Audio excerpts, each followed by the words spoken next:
Liked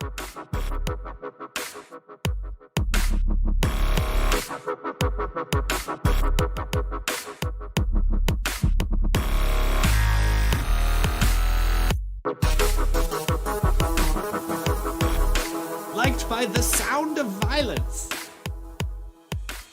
Jason, I don't want to put words in your mouth, but you're saying the fighters are fucked? Is that the legal analysis you have? Okay. When Jake Paul, for the love of God, is your goddamn messiah, that he's giving $25,000 to fighters to give him a head start. He's the fucking venture fund. What the fuck? Oh my God.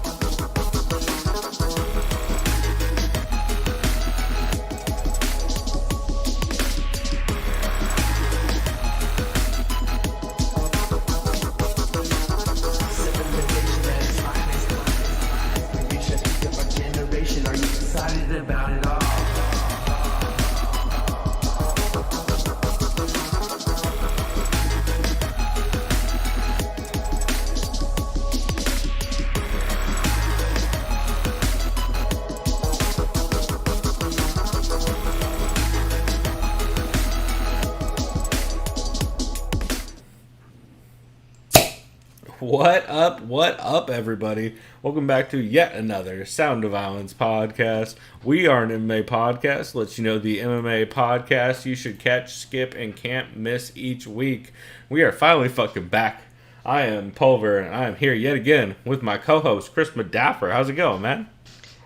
It's going well, man. I heard a rumor, though, that your foot is a balloon. Well, yeah. So I guess we should address that right out the gate, right? So we were originally going to record on, Monday night? Yeah, Monday. Yeah, so originally we had a Monday night recording planned.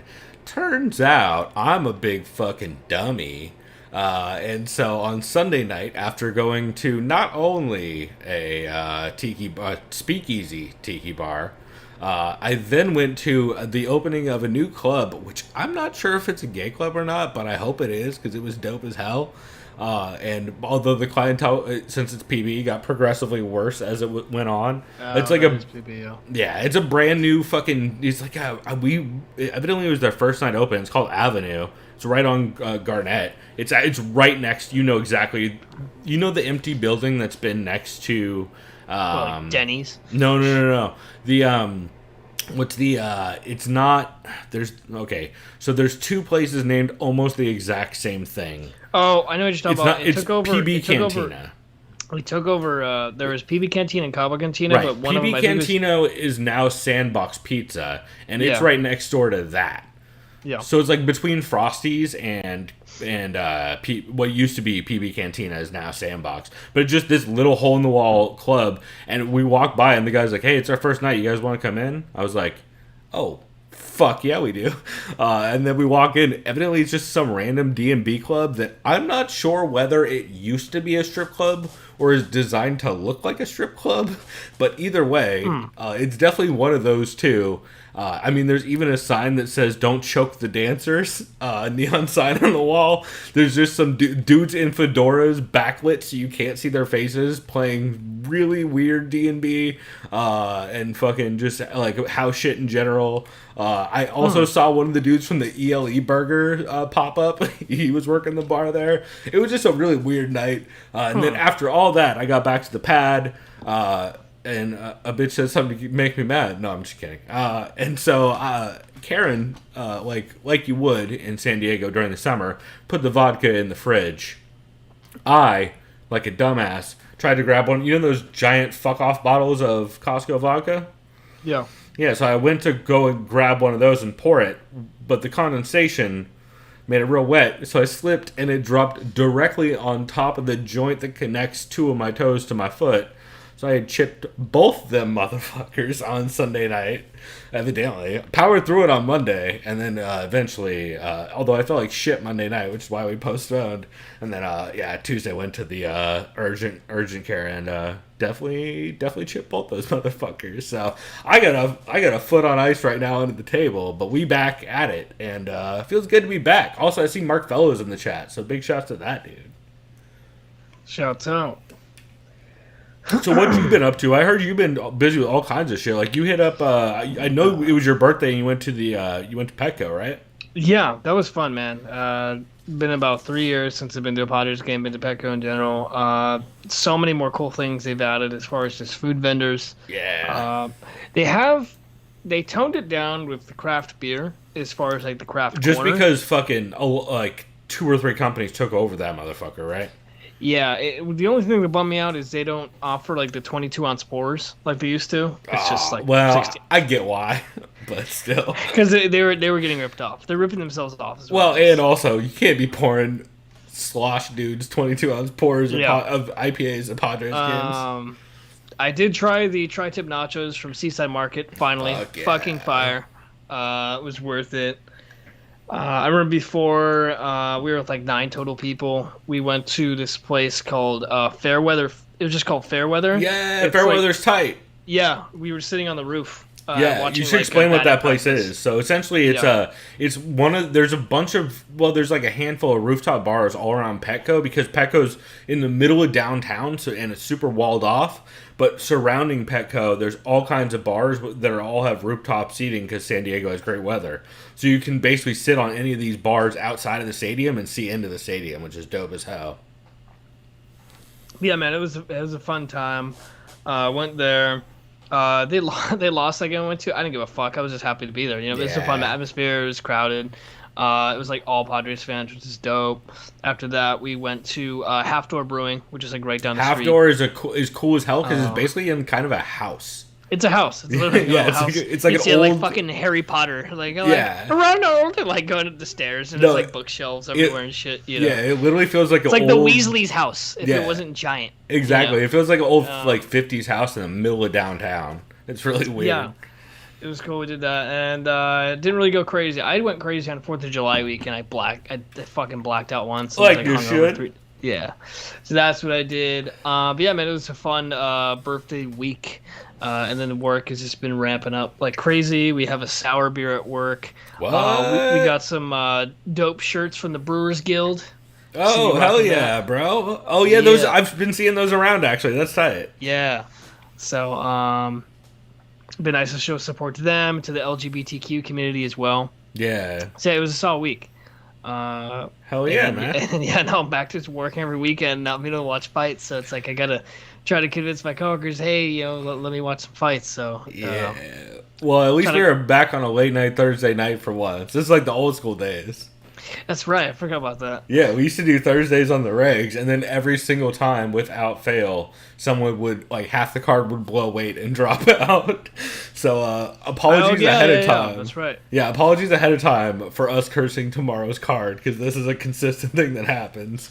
But on that note, since we were talking about Half Door Brewing and all kinds of beer, why don't you start us off with our Papa Vodka presents Doug Stanhope presents our sponsor. 2 really fun beers. One of them I've never tried before. I mean, I've been sipping on this, spoiler alert, before we started. This is from a brewery called Off Color Brewing. They're based out of Chicago. Interesting. Don't mind the price tag, whatever. Not that I give a shit. Chicago low-key has like a really, really like a way better beer scene than you think they do. Because everybody just thinks of Goose Island, but they have a really solid Don't know if you beer can scene. see this. It's called Beer for Burgers. It's like a blind mouse. Dude, I've actually heard of that beer. I'm curious where you found it. It is a Helles Bock style beer blended with bourbon barrel aged lager. It is 7% alcohol by volume. The malts are Pils, Vienna, Munich. And that's I was telling you this. You saw my reaction. I was like, "This is something." The hops are Magnum and Hersbrucker, and it just says Secret Technique Bourbon Barrel Lagering. Huh. So initially, this tastes like a very, very good, kind of almost like dark Oktoberfest beer, right? Because it's very bourbon German finish. But to me, it almost tastes like you're drinking a whiskey and Coke. Okay, but I could see that, like a little bit of the sweetness from the malt. That sounds kind of good. This is a very good beer, though. Dude, yeah. It definitely you taste the barrel age, and the fact that 7% is nice because you don't have to get fucked up. Yeah, that thing also sounds like it'd be awesome with a burger. I mean, name fucking. I mean, yeah, I definitely would have a burger with this, and maybe some sort of like, what kind of cheese? Not blue. Well, you could have blue cheese. Mean, if you're doing a burger, really, it's probably American cheese to go fuck yourself, really. Yeah. It's the only acceptable. That and grilled cheese are the only acceptable uses for American cheese, pretty much. Yeah, this beer is very good, and then I guess later, I guess I'll just show you. Should I just show you the other beer because I've had it multiple times now? Sure, you can tease it, yeah. Okay, this beer is one of my favorite beers currently. I always buy this. It's from Claremont Craft Ales, based out of Claremont, California, in Los Angeles County. I was going to say not Claremont, San Diego. Not Claremont, San Diego. Claremont without the I. So Claremont Craft Ales. I first tried this beer on tap at Nolita Hall in Little Italy about maybe 2 or 3 months ago. Dude, how good is Nolita Hall, by the way? The place is cool. Yeah. Really cool. That's where Not Tacos is, right? Sam's place. If you guys know Sam the cooking guy on YouTube, who's from San Diego, I'm pretty sure his spot's in there. I think he has because that's where Ambrosio 15 other spot used to be at, I think. Anyway, go ahead. So this beer is called Pepper and Peaches, and I'll tell you what it's all about. I've had that. You have? Okay. I have. Yeah. And I like this beer a lot. I'm excited. Yeah, I like that beer a lot, too. It's a Citra hopped West Coast style IPA, crisp, dry, and super hoppy. It says they added pink peppercorns for a floral punch and peaches for a bright, fruity finish. Truly unique. It's really amazing. It is great. I love this beer. Yeah, it's very much like a peppercorn and fresh peach puree kind of vibe. It's very weird, but very good. If it goes down the windpipe, you're having some problems with that peppercorn. Yeah. Don't inhale that thing. But I like this beer a lot. It's been one of my favorite beers probably this year. For sure, man. Well, you're drinking way better shit than I am. I am drinking a Scorpion Bowl IPA from Stone because That is a good beer. Yeah, it's fine. I ended up with a case of Stone Tiki beers. And I'm like, never mad at it. Although, spoiler, that's from Costco. So there's some fucking flake in the bottom of some of those from sitting in the heat for that long. But the Scorpion's fine. The Vengeful Spirit's looking a little funky. I don't know how I feel about that one yet. But yeah, I mean, it's fine. I actually, for the second segment, I might switch over to I got a coffee porter named after, I think it's an Arrested Development bit. So maybe I'll do that for the second segment. Anyway, Chris, despite our best efforts, we're not a beer show or a booze show. Despite our and Mark Fellows' best efforts. So we should probably get started on some actual MMA talk, I guess, huh? Because there's been some stuff that happened while we were gone. I probably should pull up Tapology, considering I can tell you right now I have pretty much zero notes because I was working all week. Well, the good news is we're going to talk podcast first. Cool. But yes, Tapology is going to help nonetheless. Caveat to that based on some of the things that you and I discussed off air? I mean, I'm not discussing any of the racists. I think I've been very vocal on Twitter over the last week about how Luke Thomas needs to make a fucking statement. And if you guys want more information on that. He is not a real line cook if PF Chang's. He's more like a busboy right now at this moment. He'd step it up. I mean, to be fair, the other dude on that show who is a homeless cat is also fucking giant racist asshole in general. He's devoted to busboy as well. I'm very disappointed. I would argue they're like hanging out in the alley behind it, meowing like fucking non-homeless cats. That doesn't really. That metaphor really falls apart pretty hard, doesn't it? They do not matter, B. Exactly. Oh my god, I hate that reference now that I understand what it means. Anyway, Chris, why don't we go ahead and get into format? Why don't you start us off with the MMA podcast you recommend people catch this week? Because I don't know that I have any podcast news. I mean, Ariel theoretically has a show again on MMA fighting. It's not come out yet, or else we would be covering it, but when it does, we will. So that's about what I got so far on that. But, Chris, what do you got for an MMA podcast people should catch from the past couple weeks? Past couple weeks is good, because the only... that works. I mean, to be fair... The only notes I have are from June 28th, man. I haven't had shit. To be fair, there's been... I've just been so hectic. Behind. Yeah, I don't know, man. Well, good news for you. I have notes about everything from forever ago, so... I will be filling in all the gaps. What do I have here? Let's see. This is so fucking irrelevant now that we have news after this. I'll just say it anyway. No, it's good for retrospect because I actually kind of like that. I'm thinking about doing a segment where we talk about old podcasts once a week.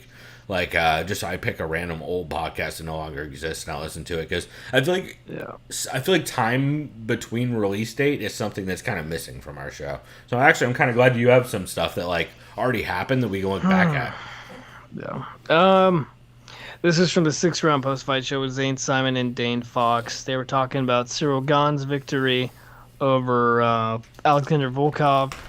They said they think Gane's likely to wait around and wait for an eventual title shot. They said, let's do Gane versus Miocic since Lewis is likely fighting Ngannou. None of that's happening. I mean, also, what's up with Stipe? I haven't thought about Stipe. He's bulking up. Okay, I haven't. Wait, so what? From what Why? I see from his social media, Wait, he's been hitting the weights pretty He's seriously. a firefighter. What else does he do all day? Yeah, but apparently he's putting on more mass. Just wants to be bigger. I mean, because we saw that's gonna help. Besides Ngannou probably murdering anyone that steps in the octagon with him, you can definitely see being like 35 pounds lighter is not going to help in the grappling. Also regardless true. if you have better technique. But so trying to out wrestle a dude as jacked as Ngannou over time, if he actually is starting to have takedown defense, being more jacked is not going to help that cardio. Oh, I know. So, I don't know about that theory, but that's interesting, especially in retrospect. Now that like, fucking dude, that whole title picture is so fucked right now. My favorite thing is I saw some dumbass on YouTube's the worst. YouTube and Twitter are probably the top two worst as far as casual and toxic Facebook comments. is number one. YouTube is number two. No, that's probably. right. Facebook's, but I don't have Facebook anymore. I don't go on Facebook. I go on one thing on Facebook, and it's a certain YouTuber who I'm not going to name because I might talk about him later. Anyways, I saw some kid. He was like, "Oh, John Jones would murder Ngannou, straight murder him." I'm like, okay, when? What John? Because the last John I've seen recently, no, he would not murder Ngannou. I do not believe that at all. And what, you're out of your fucking mind. Also, like, sorry if you guys hear sounds. I'm moving ice bags on my feet. What do you mean by murder him? Someone said, "Oh, he would knock him out." Like, what? Like, have you seen Ngannou's chin? And have you seen what happens when hard-hitting people like Reyes and Thiago, two guys that aren't really, huge. Well, Reyes is a big guy. Thiago used to be a former middleweight, but it's like, no, John Jones doesn't like getting hit in the face. Well, I don't think. I mean, if he uses his wrestling and gets bigger and bulky enough to negate Ngannou's pressure, okay, sure. I know. Obviously, John has better technique and better skill, but he's not going to murder and he's not going to win on the feet. Fuck no, he's going to win a decision. Yeah, and I would put he's going to win a really, really ugly clinch battle. No, like I honestly think right now if John Jones fighting Ngannou, regardless of John being a light heavyweight champ, I haven't gone to bad matchup. What's up? I think it's just a bad matchup for John. Like I think Ngannou knocks him the fuck out. Well, honestly, today's John. Like I think a younger today's John. Yeah, Prime John. No, Prime John wins. He probably submits him. Yeah, a younger John, like during the right around the either pre Gustafson or mid DC, like one of those, like. I could see I don't know, the big problem with John though is he's always relied on his chin to carry him through tough situations, and like that dude's very hittable. The problem is he takes shots well and he has a great chin. Yeah. And that's what's got him through all of his tough fights forever. So yeah, I don't know. It'd definitely be interesting though. Too bad the fight's never gonna happen. Yeah. John's gonna keep pissing hot. Oh no, I think forever Dana is on a fuck John Jones train, which like I would have agreed with a while ago, but like at this point, I think it's just 100%. If I'm Dana, Dana. I think 100% has that like Josh Gross, Loretta Hunt spite for John Jones at this point. Yeah. Anyways, there was that, and then they talked about what the fuck did they talk about? Akhmanov versus Chimaev, but I think Chimaev is fighting someone that got announced. Who's he fighting? God damn it. It's a good fight, too. Here, keep talking. I got you. Yeah, please tell me who Chimaev is fighting. It's actually a very good fight. They talked about Yancy Zhang. Yes! That's they just announced it's Zhang Lang. That is such a good fight. Li Jingliang. Yeah, Li Jingliang. It's like, that's gonna be great. Even if Chimaev wins, it's still a good It'll just be scrappy as fuck, either way. That regardless if Chimaev wins, it helps him, and if Zhang Lang wins, it helps him because it's Chimaev. Yeah, fingers crossed no finger fucking guillotines in that fight. Yeah. Yeah, I fucking guillotines. However you want. I'm excited for that fight, man. That's gonna be cool. And then they talk about Yancy Medeiros' very good fight against Hodzovic. I can't remember his first name. Yep, Demir. That was a sick fight. After that, I had a new podcast. I know it's rare. We'll get to that one in a bit. Okay. Why don't we hold on to that? You know what? I'll jump into it. Catch while we're talking about him. So I have Show Money, episode 40, which you guys heard on the intro. Man, it is it's a fun episode, mostly because they're still somehow having to wait on Judge Boulware to make the decision he said was basically just a formality of him writing it down, like in, I think it was October 2019. It was the end of 2019 when he said it.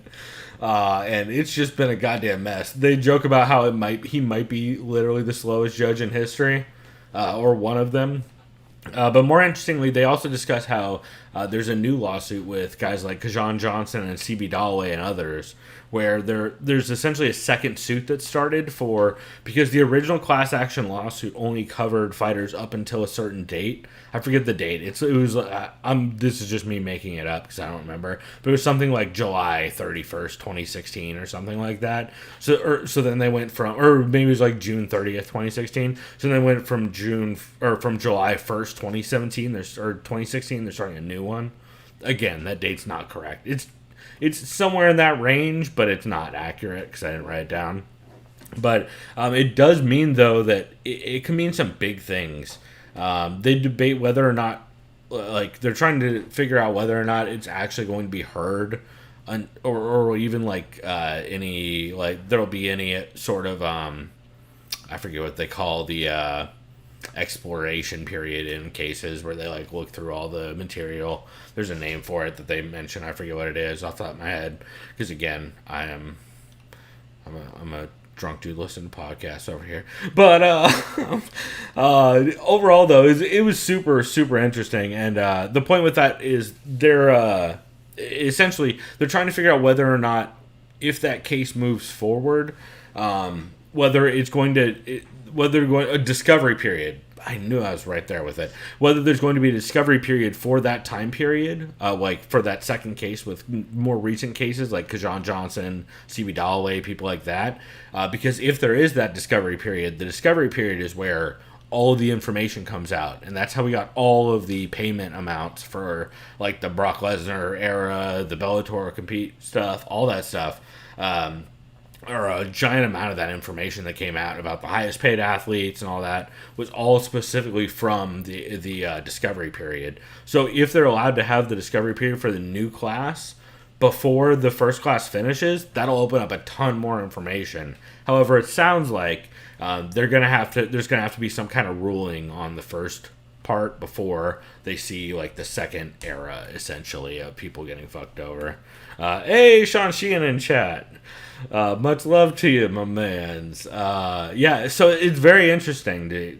It'll be interesting to see how it all moves forward, and again, how slowly it moves forward, because I think either way, as long as there's kind of like just a little by little pressure, just kind of butt chipping away at that kind of thing, and yeah, you get more, the louder it gets, the more attention it gets. It's tough.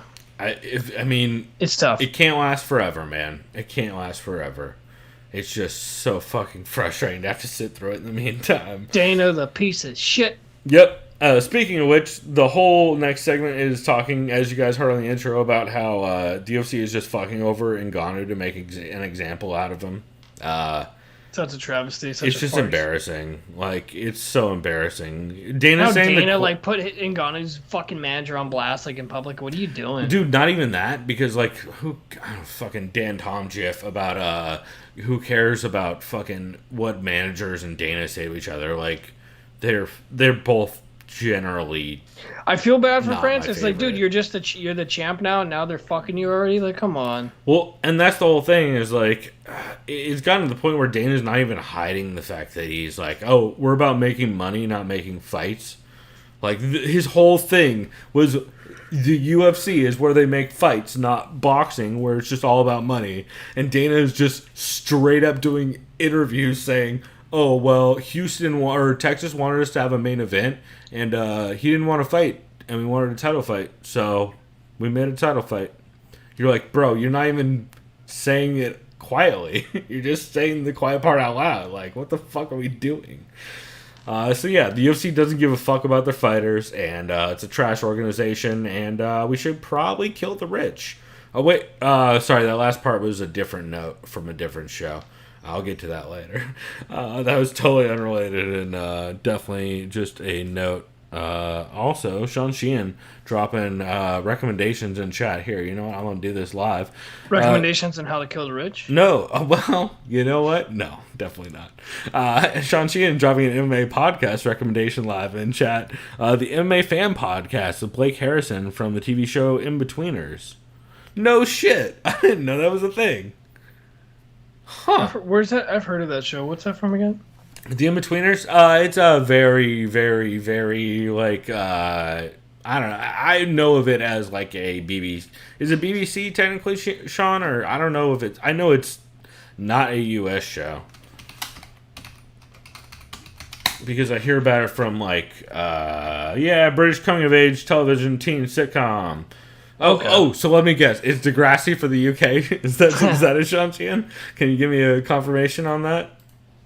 Because I feel like Degrassi for the UK is, I feel like I nailed it. Channel 4, he thinks. Also, I'm definitely going to check that out. Sean Sheehan also hints they might have a good guest coming in a couple weeks. Definitely zero guesses as to who that might be. But I will definitely give that a listen. Harry Styles? I don't know. Yeah. Well, some stylish hairy motherfucker, I'm sure. Or not so hairy, depending on their sponsor. I hate that I just did that bit. Motherfucker. All right. Let's see. So, also on Show Money, I should get back to this. They do talk a little bit, as you mentioned, about Ngannou, or his manager's tweets, and like the back and forth with Dana, and they make the argument that a lot of that's just performative. And like I think a lot of it is because like as that manager, like I don't know, it's the same. Like I appreciate managers saying that shit, but like also I don't know. He's just doing due diligence for his client. Yeah, well, right, but like saying it on Twitter doesn't do shit for anybody, I don't think. Other than be like, hey, Dana, don't... I mean, it would be way more effective if he just sent out the Dana... Or don't believe his lies Polaroid of Dana that everybody posts. Like, that'd be way more effective, and you would look way better. Just hit up any decent MMA Twitter account, and they will give you a great meme to throw at Dana. What's the one that I always say I need to follow? It's like Borrachina Depot. Yeah, Borrachina Depot is the man. He's the king of the dunking on the. I think he's like the king of receipts. Like I think he's the king of receipts. If a fighter talks shit, he always just posts the response to that fighter. But he's also the king of Tito and I don't want to say the other one's name, but you know who I'm talking about. It's your boy. Chang himself. Anyway. Oh no! I know. Yeah, he's the king of that stuff. You talking about a draw? I'm not talking about him at all. Oh my god! Why doesn't he just, dude? All right. Total side note. Did you remember see I told you? By the way, everyone. So, my fantasy football league, I'm the defending champion. Oh yes. In the thread. Oh, they said, "Hey, what should punishment for last place be?" And someone had like a thing where some asshole had to eat like a waffle per hour for 24 hours at Waffle House. Like, no. That's such a fuckboy move. I said, you have to. It shouldn't be to take food. I said, if you get last place, you have to watch a Brendan Schaub comedy special sober. And then like two guys who are big MMA fans like that's amazing. Like they're like that. Like yes, please. But no one else is right. I'm like fuck. Yeah. So only two other people in my fantasy football league are big MMA guys, and they knew what I was talking about. I mean, to be fair, I will say the first time I watched that thing, I was so close to blackout drunk. Which special? Are there two? Schaub's. No, I've watched it twice. Because no, but aren't there? Isn't there like a new one now? I swear to God, there's like. Yeah, I swear to God, there's a new one that just came out. Why would they do that? Who decided that? Joe Rogan fucked a stool, and then Showtime's like, "All right, you fucked our stool." Mitzi Shore is currently lying face down in her grave, yelling, "They still fuck you in the ass after you're dead." I swear to God, right now. Also, whoever gets that joke, I love you. Oh no, I remember a friend of the podcast, my friend Jake. I remember this was maybe I don't know whenever Schaub's first special, which never should have been a thing, came out. I remember I don't know what it was. I was talking to him, and he's like, "Dude, I'm watching his special right now. I'm very fucking high, and I can't laugh." And I'm like, "Yeah, dude." So I watched it completely blacked out the first time, and I thought it was very funny. But also, I think I was just laughing at Shab the whole time. Because I was like, I was laughing the whole time. Oh no, you're but laughing, it wasn't like but jokes. how not funny it is." Yeah, no. Yeah, it was. It's an experience for sure. What's paying your life? Jesus Christ. Yeah. I'd like for everybody to know, for the record, that was Chris's impression of racist ass Brendan Schaub talking about the doctor that doesn't have an Asian accent. Yeah, and the irony, for and the that record, doctor is American as fuck. So yeah, Brendan. Well, you might be a little bit slow in most the head. of the people who follow MMA most people follow MMA have heard that dude. The dude he's talking about. He's the main Asian. Like if I sound very American. Why are you being a racist piece of shit? Yeah, if you see an Asian doctor in a UFC lead-up special, like. Or at least back in the day, it was that dude. He was around a lot. It's the fucking worst. Sean Sheehan dropping the classic joke of lots of people laughed when Brendan Schaub said he wanted to be a comedian. No one's laughing now. Yeah, no. Oh my god. Sean Sheehan, I can't wait for you to write the next Fear Street episode with R.L. Stine. Because that is a great tagline for a fucking R.L. Stine clip. Lastly, for show money, since we need to keep on moving on, because evidently we've been off for a bit, because we are all over the place. They did talk a little bit about the Manny Pacquiao Audio Tar situation on Show Money episode 40, which is really interesting. Essentially, Manny Pacquiao has a bunch of dudes who claim to be his manager around him. Okay. And he signed with Audio Tar, and I believe it's Paramount Management. Sean Paradigm, thank you. Definitely not a movie. I knew you or Shawnee would correct me. Yeah. I knew it was close, but I knew it was wrong. But yeah, he signed with Paradigm, and evidently they just kept dumping money into him. Like, he just kept kind of fucking him over and being injecting money into him? I mean, yeah, they just putting that money straight into his veins, bro. So, never mind. I was going to make a terrible joke. South Park, I'll stop. Yeah, I was going to say, just don't tell the Philippines he's having anything injected in him. They're not a fan. Anyway. Good old Catholics. Anyway, we are all over the place. But, no, what's interesting, though, is it sounds like they were also simultaneously talking about his insane amount of debt to the IRS. And they read through some of the IRS receipts on their transactions because they're publicly available, and it looks like Manny Pacquiao is just basically every time he's about to have a fight that him and his agents and the IRS just go back and forth on whether or not he's actually going to pay anything, and he just somehow keeps not paying it. It's fucking crazy. So it's Audio Tar he's floating him millions of dollars, and then they still let him or let his people set up certain fights. It's a crazy fucking story, and I'm not going to do it any IRS to him stand for I rarely spend. Yeah, 100%. Also, Sean Sheehan nailing it in chat saying Manny Pacquiao being dodgy, that doesn't add up. Well, he is a politician. Well, and hey, you know what? I love Manny as a boxer. No, I love Manny as a boxer, but I liked Hooker and Drug Manny a lot better. I'm not gonna lie. Anyway, gets the fire in you. Yeah. All right. Great segue into whatever Chris's next show is. I hope it's not a terrible segue. Do you have another catch? It was a new one, but I'll do a fake catch. Okay. Well, don't do a fake catch, but do you have another one that you recommend to people? Actually, this one's good. Crooklyn Corner 13 was solid because that's a terrible segue off of what I said. Go ahead. It was good. It was a catch because she had 5 questions for Eugene, and they had listeners or fans submit their 5 questions for Eugene. Did I miss this episode? I must have missed it. It was really good. That sounds fucking great. A lot of it was just street fighting stuff. So they asked Eugene, hey, if I get in a street fight, what should I do immediately? He's like, first of all, arm bars aren't as effective in a street fight as you might think. He had an amazing story of when he was a bouncer in New York in, I think, the late 80s. And he talked about how the guy was, similar to his size.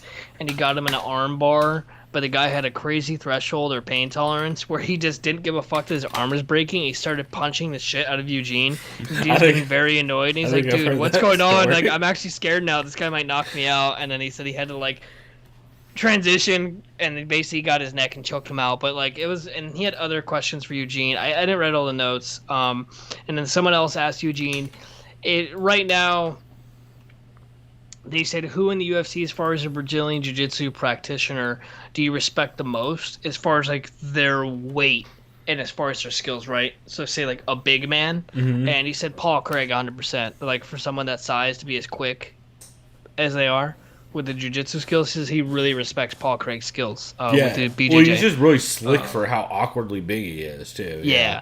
So that was a really good one. Crooklyn Corner 13. That sounds awesome. It's all Eugene and Steffi just talking and him answering questions. It's pretty hilarious. That sounds like the best because they are the funniest duo together. Like them and Nash are like the best combo. Like, and of course they're always with Eugene because him being a punk.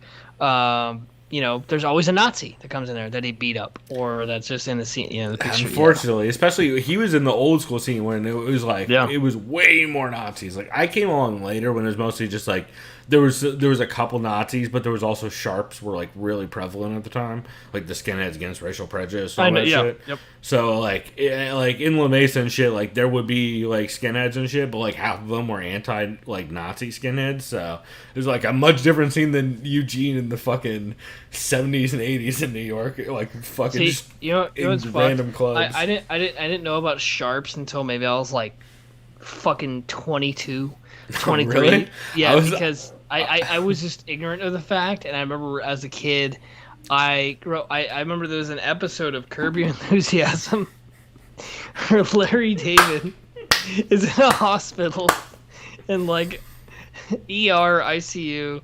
Someone got hurt, and he goes to this guy who's bald, and he's like, "Get out of my way, you skinhead fuck!" And the guy's like, "I have cancer," and Larry David just like, it's so fucked up. Checked out. And I just remember like, I figured like, cause I was a kid. This is when I was like maybe 14. I was like, oh, skinhead's like a Nazi, right, Dad? And my dad didn't fucking know. He's like, to be fair, they were back like in the 80s and shit. And then it wasn't until I was like maybe like later I was like, oh wait, no, obviously there's sharps. And always then, check the laces color. Always check the laces color. And then like the music I was listening to, I was like, wait, these dudes are bald. They're clearly not Nazis. Yeah. So, like let's do a little searching. Right. You're like the difference between agnostic front and the foreskins or a screwdriver is like there are very, very clear differences. Yeah. So thank you, Larry David. It's a thing. Like I was going to shows and going to shows and having like. I mean, we had to have sharps around because, like, they would fucking... Oh, by the way, I think you sent me a text maybe, like, 2 months ago. Shouts out to... what's his last name? Andrew McConaughey, the kid from Channel 5. Who got fucked over by All Gas No Brakes. Andrew McClanahan. Here, I'll keep going. I'll look it up. Anyways, you texted me, like, late at night. Like, hey, check out this new video. And he went to a punk show in L.A. It was great. Callahan. Yeah. Callahan. And the punk show is so good. The fat dude with no neck, and he's like, yeah, man, I'm totally a punk. And he's like, making all these weird sounds. He, like, can't even move. And then, like, and that was just a great one. I've been to those shows. Like, shouts to Squid Joe's in San Diego. That doesn't exist I've only been to one of those, and it was by the 94 East. It was an underground, like, gutter show where it's, like, in the sewer drains. Oh, yeah. I remember those shows. Yeah, I went there with Nick and Kelly. Those sewer shows were so Trevor. banging. This was probably, like, 8-9 years ago. Dog, those sewer shows were, like, the wildest shit you'll ever see. Those things got so... I remember... The warehouse Nick, shows and the sewer shows. I just remember, I was, like, one of the smaller dudes, and Nick's like, dude, just go in the pit. And I didn't. I was just fucking punching the shit out of people. I didn't give a fuck. Everybody was pretty chill. Like, fucking... no one's really punching each other. No, you're just, like, shoving. Fucking... Yeah, and everybody will pick you up if you fall and shit. Like, it was... the punk scene is way better than people think it is. Like, people are mostly pretty fucking chill. Anyway, we are way off topic. I was going to say real quick, check out Channel 5, Andrew Callahan's channel. He did a new one maybe about 2 weeks ago. It's a pickup artist, or he calls himself that. Yeah, I saw that one was amazing. It's this guy who claims he's had the most makeout sessions ever, and the read I got. Also, that's the most virgin ass fucking statement exactly. I've ever heard. And he basically kind of... I've touched tongues with so many ladies. Yeah, because it's like, dude, you're watching this. It's like, dude, well, did you hook up with them? And all of them are like this. Well, it's like, well, why is there a well? You did or you didn't? Yeah, like, no, what are that's you doing? also like, yeah. You fucking weirdo. Like, come on. And you're in Vegas. Like, what are you doing? But yeah, every time I hookers, saw Chris, hookers is what it's like doing. There's hookers. Like, what are you doing? Anyways, that guy that he's talking to, I was like, dude, is this like Sacha Baron Cohen right now? Like, what's going on? Like, so. I mean, to be fair, everybody Andrew talks to, I feel like, is on that spectrum. And spectrum, I feel like, is the appropriate phrase for that. Yeah, I think it's the safest way to put it. As part of that hashtag team. Anyway. I mean, God bless that guy. I mean, you just look at his reaction that whole entire episode. He's just like that side look in the camera. He's like, okay, you getting all this? That's hilarious. Right. But yeah. Yeah, man. Well, so anything else on that Crooklyn episode that sounded solid? No, sorry, I went off on a tangent. Hey, that's what we're here for, bro. Yeah. If we do nothing, we do tangents. Let's see. Oh, that's right. Wait. Oh, that's a good question. Mark Fellow is asking in chat. Dude's name in chat. Here, I'll try and butcher it. I copy pasted it into another tab.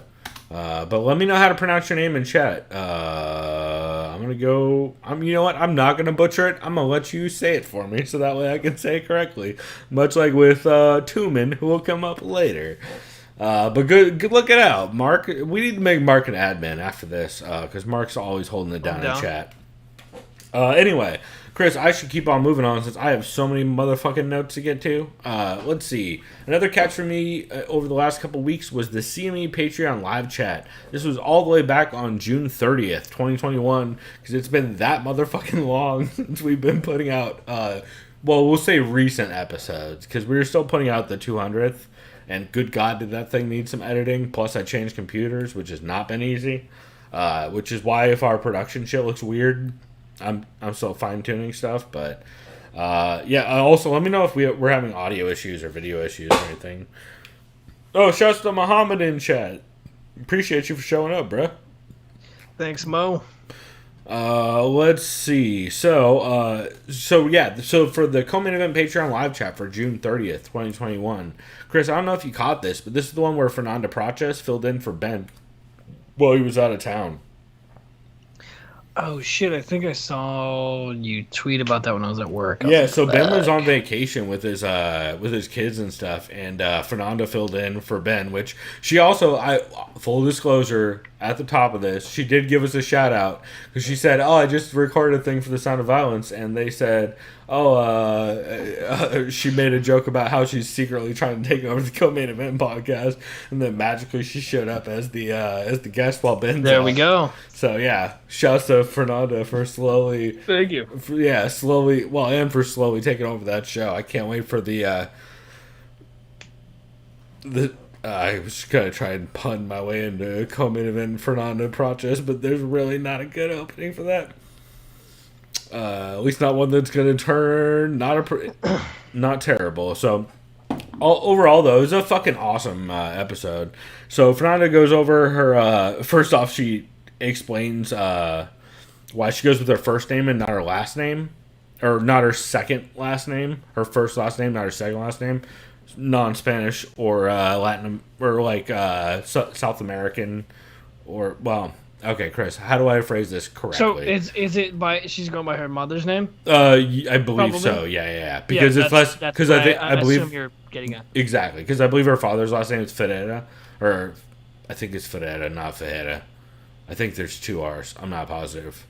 No, I think Is there's Brazilian, one. so it's Ferreira. Well, it depends on how many R's. Because it's a more common. I think it's one of those more common last names. So I believe she goes with her mother's last name, is how she explained it. But like anybody who's ever learned Spanish or anything, you guys know, or lived in Southern California. See, like if I went by my mother's last name, I would confuse a shit ton of people. What's your mom's last name? Ortega. Oh, hey, no, you wouldn't, bro. You met Brian. Well, people are like, "Oh, is your mom Mexican?" No, she's Spanish and Native American. They're like, "Oh, okay." Right. But that's not even her real last name. Her real last name is Tafoya. It got changed. Never mind. We did a whole thing last year. Did some like ancestry research and whatnot. But you know what I mean. 100%. Yeah. But yes, I would confuse a lot of people. Like, yeah, you don't look Spanish or maybe white Spaniard or Latino. Yeah, you don't. You're like, yeah, no, I'm a WAP. Yeah, for yeah. sure. Well, and that's my whole thing. Is like, and people ask me what I am. Like, I mean, theoretically, I'm some part Native American, but it's mostly German and Polish. But somehow I have fucking dark ass skin and brown hair. Well, unlike my brother. You're Polish, but I don't know if what color hair most Polish have. If it's blonde hair, It like depends, brown. like what the history of it is. It makes it much more confusing when you see my brother, who's blonde. You met my brother, who's blonde hair Matt. and blue eyed. Yeah. So reminds me of way Bill more Burr on his complicated. podcast. He's like, yeah, everyone asked me. He's like, he watched the Euro Cup Championship last week, which of course I did. I had to. He was like, hey, Bill, why are you cheering for England? Why you gotta rub it in to Matt? Yeah. And I know Matt Joya may not be in chat, but I know he's. Oh no, wait, no, Matt's happy about it. Who was the person who was pulling for England all weekend? Fucking psycho. Oh no, no it's one poor. likes England. It's poor Kyle. You're sorry. England has shit fans. Sorry, Kyle McLaughlin. Oh, Kyle McLaughlin. England has shit fans. Kyle McLaughlin's the only good one. Don't get me wrong, Italian players are dirty as fuck, but England is shit fans. I'm sorry. They were like pulling down their pants, shitting all over like Leicester Square and all that. And no. What I was getting at is Bill Burr said on his podcast, he said the only reason why he took the bet for England is because his buddy, Paul Verzi, who's very Italian, it's Sicilian. Fucking Paul Verzi, dude. Yeah. Bill's like, everyone in chat was like, hey, Bill, you're Irish, you ginger fuck. He's like, no. I'm mostly German. I just have red hair, you asshole. And people were like, what? Yeah, he's like, people don't know I'm that. mostly German. He's like, fuck you. Yeah, people don't know that. A lot of redheads are German. Or like Scandinavian, but I just thought that's kind of funny. Yeah. And yes, everyone, I did watch that. I had to watch my father's family's ancestors win the Euro Cup. It was great. I loved it. It was hilarious. Yeah, I'm also very English, but I don't give a fuck about English blood. Why? It just means you're extra white. Like, no, that's lame. Like, what the fuck is English? What the fuck is English culture? Imperialism? Fuck that shit. Yeah, hey, you're making friends in chat, I'm sure. At least with one of them, I'm sure they're on your side. As I would say, "Li spiacente." I'm sorry. Yeah, well, the Italians notoriously never conquered anybody. We retreated all the way to Argentina. It's okay. Yeah. Jesus Christ, this show's so off the rails. Anyway, back on topic. Anyway, I'm gonna try and steer this shit back on the road. Going to the live chat. Did I talk about that yet? Fernanda guested. Yep. She talked about her last name. She talked about living in Mexico City with Rodrigo. Apologies. Boo-boo? What's his name? Boo Boo. I believe he's like, don't call me Boo Boo. I believe the technical name is Boo Boo. Also, or her husband, if you want to go that way. Also a great dude. The UFC, they talk about the UFC booking Liz first gone for the interim title and how fucking dumb it is. They question whether Joe Schilling is an asshole. I saw the video. Yes and no. I think it's both. Yeah, I think both is an acceptable answer. Yeah, he's an asshole, but the else guy seemed like a douche. Also, if I heard him say racist shit out loud, I would say no. But yeah, that's the context I heard too. There's said that the guy no was context for it. Out loud. And like, I know Joe Schilling does not suffer racist shit. He's been very clear about that in the past. Yeah, like he does not play that shit. And so, like, I don't know. If that dude did say it, then good. Honestly, I'll give Joe Schilling the benefit of the doubt. Honestly, I will too. That dude was very white, and he looked like he would say racist shit. I've been in PB long enough. I've been in PB long enough, and I've talked to enough of those dudes. I know people who look and sound like that guy. Who I've heard say racist shit. How about that? Hey, but remember a certain person wearing yellow when we were at Champs, like a couple years back? With our good friend of ours. I was gonna say, remember the good friend of ours? Oh no, karaoke. Oh yeah, boy. Yeah. Oh, Not good. That's still one of the funniest things I've ever witnessed in my life. Like verbatim. God. That was fucking hilarious. I mean, funny, not funny, haha. Funny is shock value. I mean, it Like, was. why did you say that? Haha. Yeah, and then also. Also, Sean Sheehan saying Joe Sean can only get away with that in America. Conor McGregor would disagree, my guy. Yeah. I just punched an old man in the mouth. Hey, I bought the bar and kicked him out. I 86 the fuck out.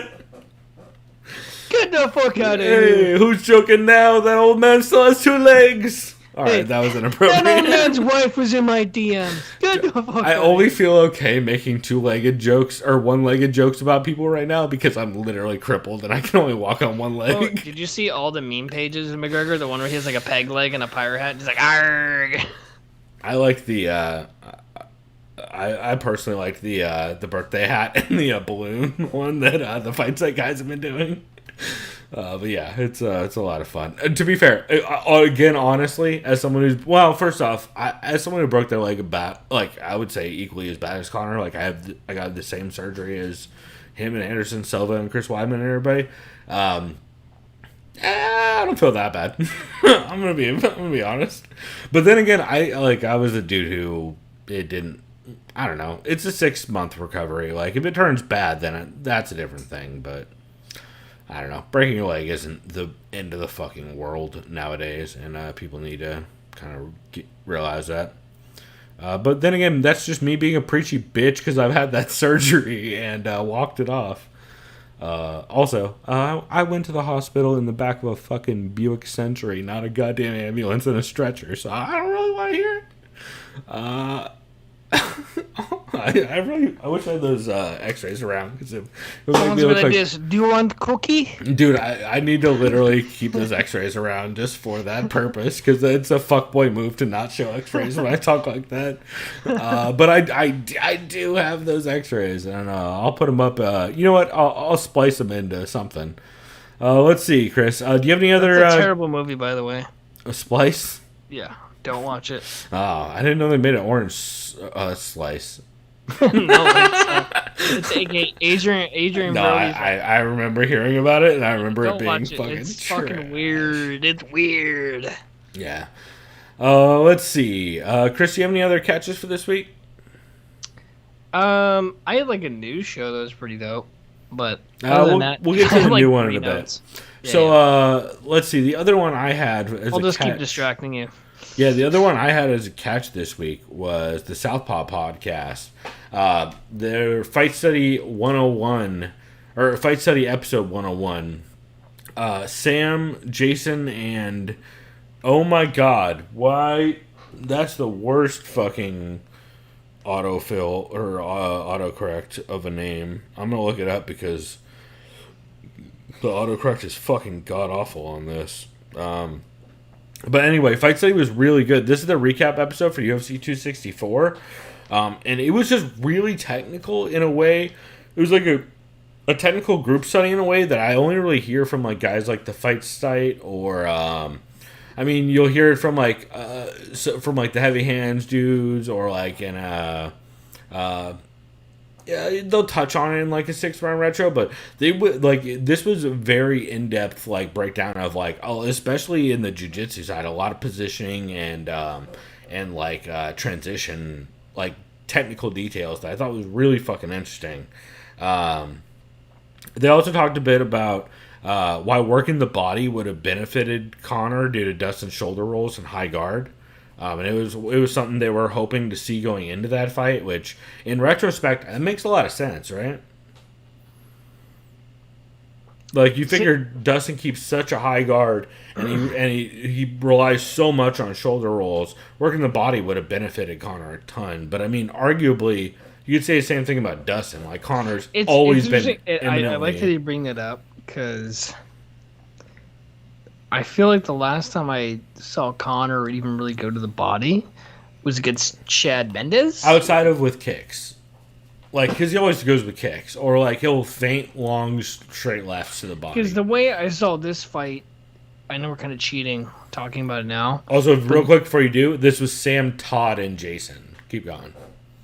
So the way I saw this fight start, it was reminiscent of the first fight between Poirier and McGregor, in that McGregor kind of opened up with that karate stance, and he kind of had like that, what was it, like a taekwondo kind of like lead, kind of just spinning back kick into this middle body area, right, liver area. Yep. And he kind of led with that, and it was almost identical in how with that show, Poirier kind of defended against the middle, and then McGregor again fired another taekwondo head kick, and he kind of fired against the shell again. And it shows how effective that guard was. He just kind of negated that damage. You do the two hands to block the kick. And now that you say that, I know I can't be spoiling this, but Gilbert Burns had a lot of success against Wonderboy Thompson with the same exact guard. We'll get into that. But yeah, just hiding behind the shoulder, basically. Yep. And but yeah, as far as McGregor goes, it goes going against the body.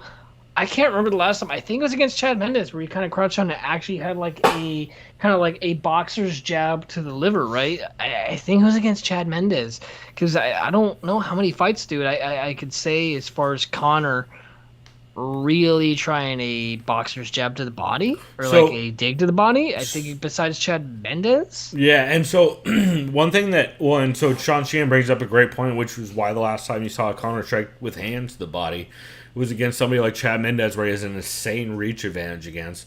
Because Sean Sheehan brings up in chat, going to the body against Dustin just gets you into his range. McGregor doesn't want that. He started off with the right idea, kicking him from range. I agree. I think a big part of McGregor's the problem, well, we'll get into this probably later too, but I feel like a big part of the problem with McGregor's game plan is he was too manic about it. Like, he very clearly felt like he had to commit so fucking furiously to leg kicks early on, as well as to just mixing up things to land really long-reaching lefts. And it just, all the desperation just led to, like, more and more openings for Dustin to land volume. And I know me and Sean have some differing opinions on how that fight went, because I listened to his show, and we'll get to it later in the episode. So Chris, real quick, what's your opinion on I'm gonna leg kick the fuck out of you and attack you with my legs, even though I have stress fractures in my legs? Well, so the idea is... Do you blame it on his coach, or is it just like, hey, here's my game plan, fuck my injuries? Yes, I blame most things on John Because I know Kavanaugh. most fighters are hurt going into the fights. I know that. I'm not naive to that. That's obviously you're going to have some bumps and bruises going into your fights after fight camps. Like, that's a thing. I also think John Kavanaugh just doesn't game plan well for opponents, to be honest. I think John Kavanaugh doesn't give a fuck, if I'm honest. I don't think he gives a shit. He's just there to just kind of guide Conor, and just Conor does his own thing, and I don't think he gives a fuck. I'm not trying to disrespect John Kavanaugh. Maybe he has his own game plan for Conor, but I kind of feel like Conor runs the show and Kavanaugh's just there to just be there. I don't know. I'm not trying to take anything away from either of them, but I truly believe, say you put a Conor McGregor is vibrant and kind of as loud as his personality is, and kind of the way he takes over a camp, right? Can you imagine him at an American top team where you have like a also he's too loud a personality for that. Yeah, I'm saying it wouldn't gel. Yeah, I do think Sean Sheehan. So Sean Sheehan brings up in chat that if you watch the 3 shots Dustin landed pre-Gilly, it was because McGregor couldn't move from far enough from out of range of him. John Kavanaugh said himself. That uppercut that lands is when McGregor shoots, right? It's like he's like, fuck, he gets clipped really fucking clean. Conor gets clipped and then he panic grapples. He just panic closes the distance. And I don't even think it's so much that he did it. I don't think it's necessarily that he actually got clipped. That's why he closed the distance. I think it's a volume problem. Conor's never dealt well with inside volume, and he's always been able to muscle people around. Yeah, that's true. So a lot of times he's either able to be way out of range or way inside range, and when Dustin is just constantly following every long left he throws that he leans way too far out on, when Dustin's following that with 3 shots and then waiting for Conor to whiff and following him more shots, it just kind of just perpetuates this downhill spiral of Conor engaging and losing exchanges. I think I'm over exaggerating that a little bit, just because it was so much more compact in time than it was in the first fight. But I think a lot of that, like I was meant to get to this later, but I think a lot of that played in the same way. I think it would have over time. It kind of felt like the third fight, but just quicker. Except Conor threw leg kicks and did not much with it, right? And jumped guillotine and jumped guillotine and well, first off, Sean Sheehan did acknowledge in chat that John Kavanagh himself said Conor runs the show last time, which I mean, fucking has been obvious because John Kavanagh. Have you seen this meme? Well, my whole I can barely tell what that is. You see it? Barely. Yeah. I don't know. It's stupid as fuck, but it's like, first one to shoot is a bitch. Submissions don't fucking count, you're getting. He will leave on a stretcher. Yeah, and Sean Sheehan says that's why it's important to control the range, fighter A versus fighter B, but like, I feel like Conor's entire ability to control the range was dictated on his ability to scare people off at range with power straight lefts. And when people stop respecting your power straight left, you lose the ability to keep range. And Dustin very clearly was not worried about range because he figured I can feint out volume and I know what Conor's going to keep throwing. So if I can just feint it out and make him keep missing and keep pouring on more and more pressure, that shit's going to go one-way traffic eventually because I have the better cardio. Yeah. And it felt that way. Although then again, I've always been very like Poirier biased, and I've always been fairly like. You're like anti-Conor. I'm not anti-Conor, but like he. Has, oh no, Conor's a dick. Well, no, he just does nothing to make me like him ever. Since honestly, I think the Chad Mendes fight was the last time I liked Conor McGregor, and even then, I wasn't that big a fan. Hey, if he would have fought Frank Yeager after Chad Mendes, I would have liked Conor McGregor. How about that? But he never would have done that. Yeah, that's a good point. Anyway, back to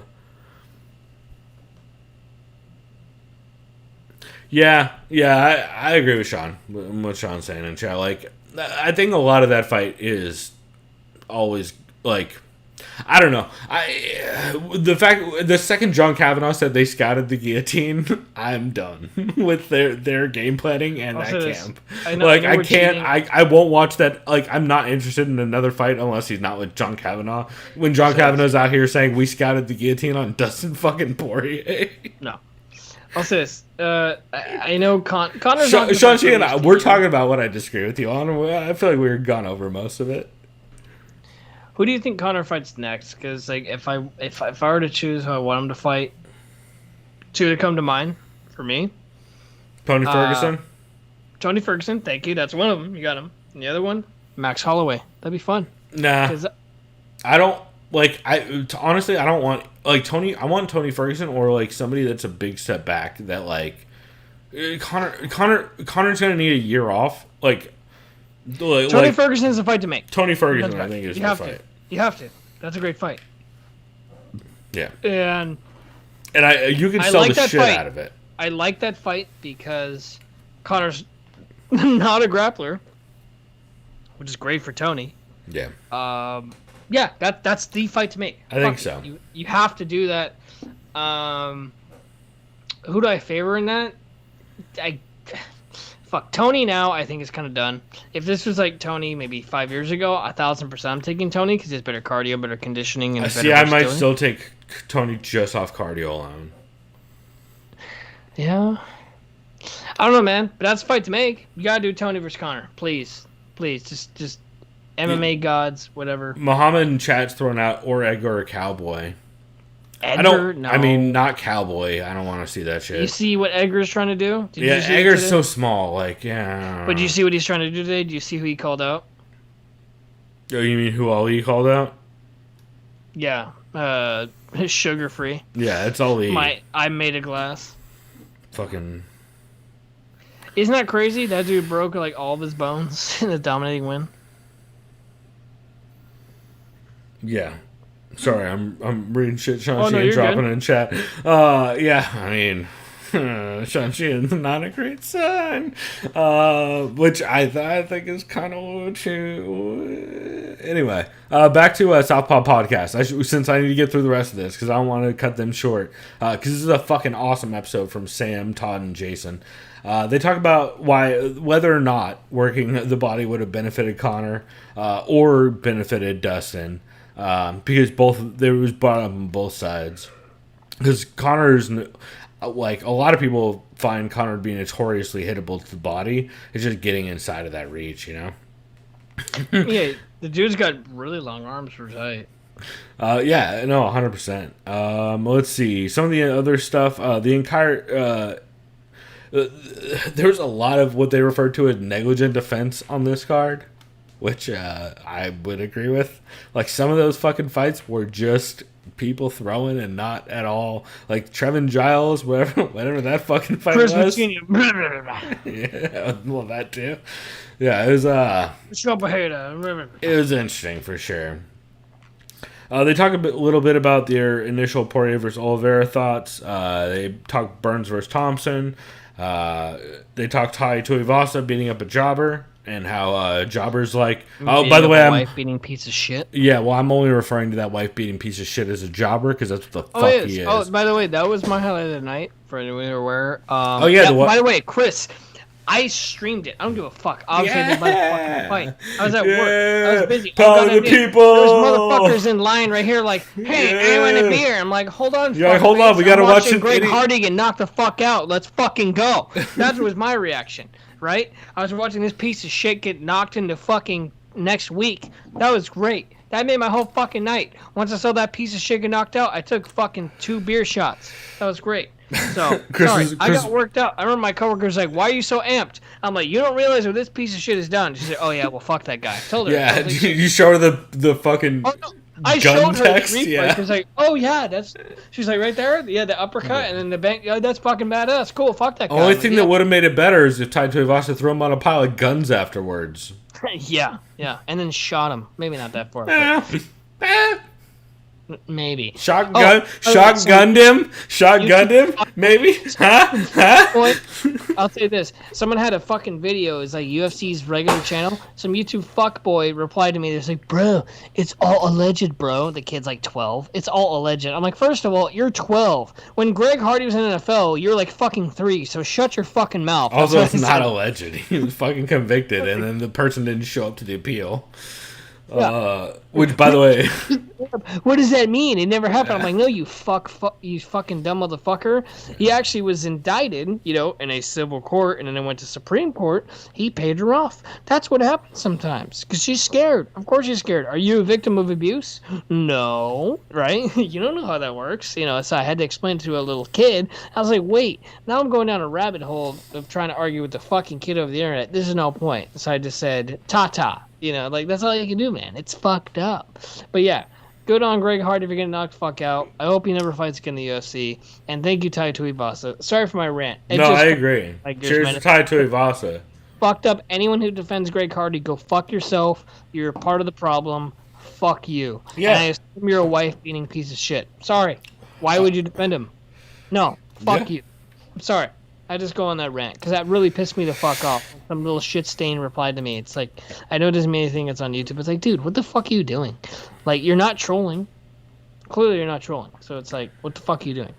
So sorry, I just had to get off my chest. I'm glad that made my night. I am so, like, I don't like Conor lost because he lost, but Greg Hardy getting knocked the fuck out made my night. It felt good. Yeah, I normally don't like saying that motherfucker's name, but yeah, that shit felt good. Proud because guess especially what? Tai Tuivasa. That will be a highlight in UFC history. Greg Hardy, you look him up, knock the fuck out. I guarantee you. Again, by the way. Also, I am not doing a shoey. You problematic ass chat. First off, let's talk about the fact that I can't even put a shoe on my right foot because I have 2 broken toes right now. That's the number 1 reason I'm not doing a shoey. Number 2 reason I'm not doing a shoey, Mark Fellows, you know this as a fact. You can't do a shoey out of your own shoe, or else it doesn't count as a motherfucking shoey. That's true. So that's just big facts. Half my shoes have dog hairs in them. Also, number 3, there are way too many cats and dogs in this house to do a shoey out of any of that bullshit. Tell you what, anybody sends me a shoe, I'll do a shoey. I don't. I should rephrase that. I'm gonna dunk it. So like, you want me to send you my shoe? Yeah, I think I've just started the weirdest OnlyFans that I'm not a someone fan has of being like part someone of. has fucking athlete's foot. I mean, Tai Vasa, that dude's stomach must be made of steel. All right. On that note, I think we talked about all this stuff from that Southpaw podcast. It was really good. Although they did also mention that the most unfortunate thing I've ever heard, maybe, which they were joking about, like, oh, well, hopefully Dana's out of the fucking UFC soon. And then Sam said what might be the most scary thing I've ever heard that immediately sinks in and is so true. Sam's like, oh, well, it doesn't really matter because Hunter Campbell's being groomed to be the next Dana anyway. I'm just going to be quiet and let that sink into everybody listening because we all know it's right based on recent comments from everybody. We're never going to be done with these fucking old white people fucking over fighters. It's never going to be done. It's like a Greek tragedy. Right. It's like there's a cycle of violence and where like some sort of weird patriarchal fucked up figure is reigning supreme, and whether it's the son or some sort of protege takes over, it's that cycle of it's like, all right, your turn, I'm dead, and then well, and the worst part is, like, at least when the fucking Fertittas were around, there was at least some kind of, like, just bullshit awards going on. Like, at least you would get, like, an envelope here and there of, like, hey, we recognize you and appreciate you, which that shit is dead, bro. Dana White said this week, we can't pay you a $75,000 bonus every week because it'll kill our earnings. Meanwhile, they made fucking, I think what was it? They made how many million? There was, like, a fucking $85 million gate or a $15 million gate, some insane amount. yeah. Like, oh, but they can't pay you. They can just pay, $15 million gate for UFC 264. But they can't pay the fighters $2.4 million for the year for fucking bonuses. Dude, it's so upsetting. Yeah.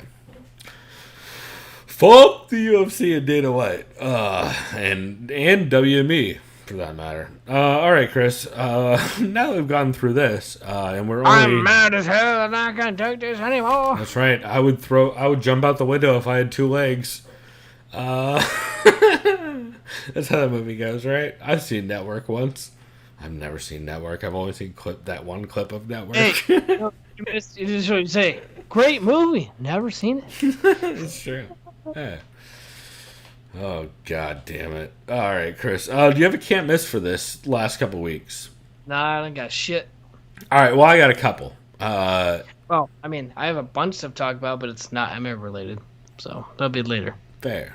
Well, I got a bunch of can't misses. The first off is the MMA... wait, did I do my new... Oh, wait, new shows later. Yeah, okay. So you'll realize later why I did this. So my first show, as my can't miss, is the MMA Depressed Us episode 58. I fucking love the MMA Depressed Us with Zane Simon, Phil McKenzie, and Connor Rebush. It is my favorite off-week show. Meaning, like, when fights are on an off week, that's when they record, and it's the best one. They go back and they watch old fights, and it just, honestly, it just makes me happy. I don't know what it is about it. I think, number one, I really, really, really like fight commentaries. I think they are super underrated in the space, and I think way more people should be doing them. That's why we do them sometimes. Like, I feel like we're bad at them because we just end up getting fucked up and, like, joking about shit that's happening outside the cage. Shots to the Playboy Mansion commentary and shit like that. Yep. But we're like, why the fuck is fucking that chick from my high school in the background? Yeah. But why I absolutely love MMA Depressed Us is because it's just a great off week. Like, you remember why you love MMA watching shows like that, or at least I do. Like, as someone who grew up on all the fucked up shit. Also, Shan, I will say, shout out hashtag the rewatch in chat. Another one of my go-tos of old MMA content. Also, we'll get to another one. I have another can't miss on here from a non-MMA podcast where they did an MMA event. And I'm excited to get to that as well. But the MMA Depressus, episode 58, super solid. The name of this episode was Pride Die. Not Pride Never Die. It was Pride. It was Pride Die. And so the first fight they watched was Shogun versus Paul Craig 2, where Paul Craig just basically murders Shogun. Yep. Let's see. Also during I forgot about this part. Also during that episode, Conor Rebush found a site called Jew or Not Jew. So there's a very extended sequence about that. Is it about like actors in Hollywood, or is it anyone? Never mind. Why am I asking this? I feel like Paul Craig was on it. Okay. If that's any kind of I mean, that's the second weirdest site I've heard of, or the second weirdest thing I've heard this week after hearing Ava Braun is an entry on FeetWiki. I also found that out this week, which I feel like is an equally... I don't know who the fuck that is, but FeetWiki sounds like a feet fetish thing. So. You don't know who Ava Braun is? No. That would be the wife of Hitler. Oh. She's on FootWiki. Well, that's maybe why Hitler married her. I'm kidding. Oh, Jesus Christ! What? It's not. He's like, I love the feet. Oh, that's not what I was wanting from. Jesus. Okay, we're moving on. Anyway, back to Jew or back to Conor Rebush and Jew or Not Jew. Oh my God, this has turned a very fucking dark corner. Anyway, it's a very funny episode. They also on this episode have Rampage versus. Sounds all upsetting, dude. Like, dude, it's very upsetting in like the funniest but most upsetting way. Let's see. They also have, I mean, if it's like people that are Jewish hosting it, yeah, I can see. No. There's a scale of how Jewish they are from like from like 0 to Meshuggah. It's not actually that. It's like 0 to 5 or something like that. It's very bad, Chris. It's very, very racist and bad. Based on my answers thing, I'm like 4% Jewish, so I'm definitely not participating in that because like I can't. No. Also, Chris, pretty sure Sean Sheehan just gave you a thank you for a Hitler impression at 7 a.m. in Irish time. So yeah, I hope he enjoyed the killing myself as Hitler thing too, because I hope that's how if I hope how Hitler died, it was slow and painful, but probably not because he's a pussy. So exactly, no, he should have died. Oh no, that motherfucker probably swallowed some shit and just died instantly. He's a bitch. No, he 100%. He shot himself in the head, right? I think he did shoot himself. Didn't he? Pussy, right? Yeah, he killed his dog and his girlfriend and then shot himself in the head. Yeah. Yeah, he's like, I'm a bitch. Unlike because I believe you listened probably to the Behind the Bastards recently about the dude who died the way Hitler should have died. Reinhardt. Yeah, fuck Reinhardt, that piece of shit. God damn it, dude. Oh, man. You know what they should have done? They should have made him a main villain in Wolfenstein. Actually, he probably was in Wolfenstein. He probably was, yeah. I think he was. Now think about it. Also, shouts to, as Sean Sheen's mentioning, shouts to Tim Kennedy for finally catching Hitler for us. Tim Kennedy, did you make soup? You fuck. Hopefully, out of his own fucking head. Fuck. Did you see that video? Yeah, let's not talk about it. We need to move on. Okay, back to MMA Depressus, because good God doesn't always. Now I'm depressed. The next fight after Jew or Not Jew with Paul Craig and Shogun is Rampage versus Bader, which was not better. This was also, as they referred to this as the Rogan mid-transition to Clay Gollum era. Which I fucks with. Rampage also, they talk a lot about Rampage's confused pre-fight face. Where like Rampage would always make this weird face before he fought, but then he wouldn't do it while he's fighting. So he's trying to look angry, but he just looks confused. They also talk about the Greek afterlife vibes of Rampage being the most breakable fighter while also being wildly durable. It's like some fucking Sisyphean fucking, or what's the dude who pushed the boulder up the hill? Oh, he's probably Theseus. No. What's the guy? Are you talking about like an actual Greek tale? Yeah, well, there's the Boulder Hill guy. I know Perseus is the guy who killed Medusa. It's Sisyphus, right? Who always pushes the boulder up the hill. Sisyphus, yeah. I think Yeah, it's like Rampage very much had those vibes. And then lastly, they did Congo versus Crow Cop, where, dude, first off, Connor's cat is like meowing so hard in the background. Like Eric Cartman's got like, oh, dude, way angrier. It's like my cat in the background. And then Congo knees Mirko Crow Cop square in the dick so many times. There's a couple of them where it's twice in a row with like. No, actually, there was three. There was one of them was 3 times in a row where he knees Mirko in the dick. Big John doesn't see it. He does it a second time. Big John sees it and tries to stop it, and then he still lands a third one square to the dick before Big John gets in there. It's like the most egregious shit. So yeah, it's a hell of an episode, I must say, and I highly recommend it. Let's see. Some other ones I recommend. The Fight Site's Intro to Amateur MMA. This is really cool. So, Zach Makovsky, Tumen, a.k.a. Iggy, Shorty Torres, and Trevon Coker, and Dan Tom. Along with, Ed Gallo was on this too, right? Or was he not? Maybe he wasn't. I don't think he was, actually. I'm just so used to Ed Gallo hosting this stuff. But yeah, no, Tumen hosted it. But it's a really cool conversation with all these dudes about essentially their experience in amateur MMA and whether it's helpful or not as like a competitor. So, I mean, you figure dudes like Zach Makovsky, who Zach didn't have any amateur MMA experience, versus Shorty Torres, who was the IMMAF champ, and like was like, that's like the world amateur organization where there's like a tournament and you become the champ of it and everything. And then Dan Tom, who of course you guys know has had, I think, 2 amateur fights, something like that. And then Trevon Coker, who is a up-and-coming fighter. And just really interesting conversations about kind of the benefits and drawbacks of the amateur system, what works, what doesn't, what's been changing recently. And like, it's just fascinating. And you can learn a lot about how fighters come up and just kind of what's changed in that system recently. I think it's wildly informative for anybody who is at all interested in like people outside the UFC or like people getting into fighting. I think this is like one of the most informative shows you'll ever hear about that. And I can't recommend it highly enough. It's fucking awesome. Oh yeah. Yeah, so the fight definitely to check out. Yeah, so the Fight Site Intro to Amateur MMA. I cannot recommend it highly enough. Man, it's just very cool. And also some good tips in there for fighters about like shady matchups, shady organizers, shady fight offers, that kind of stuff. So definitely recommend it. All right, my other can't miss for this week. I have 2 more. Tengradome, episode 14.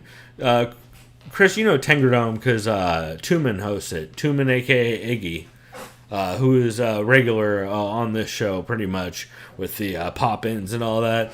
And this is just an awesome episode because Conor Rebush guests on it. And you can imagine if you have 2 of maybe the driest men in all of MMA, I would be hard-pressed to pick a third. Maybe Phil McKenzie is like the third driest man in all of MMA. But it is just, it's so much fun. They dunk on each other so much. They dunk on fighters so much. They also talk very in depth about like Conor's theory that fight styles are a lot of times driven by fighters' insecurities, which I feel like is a really interesting theory and like something that he's gotten into a lot in the past.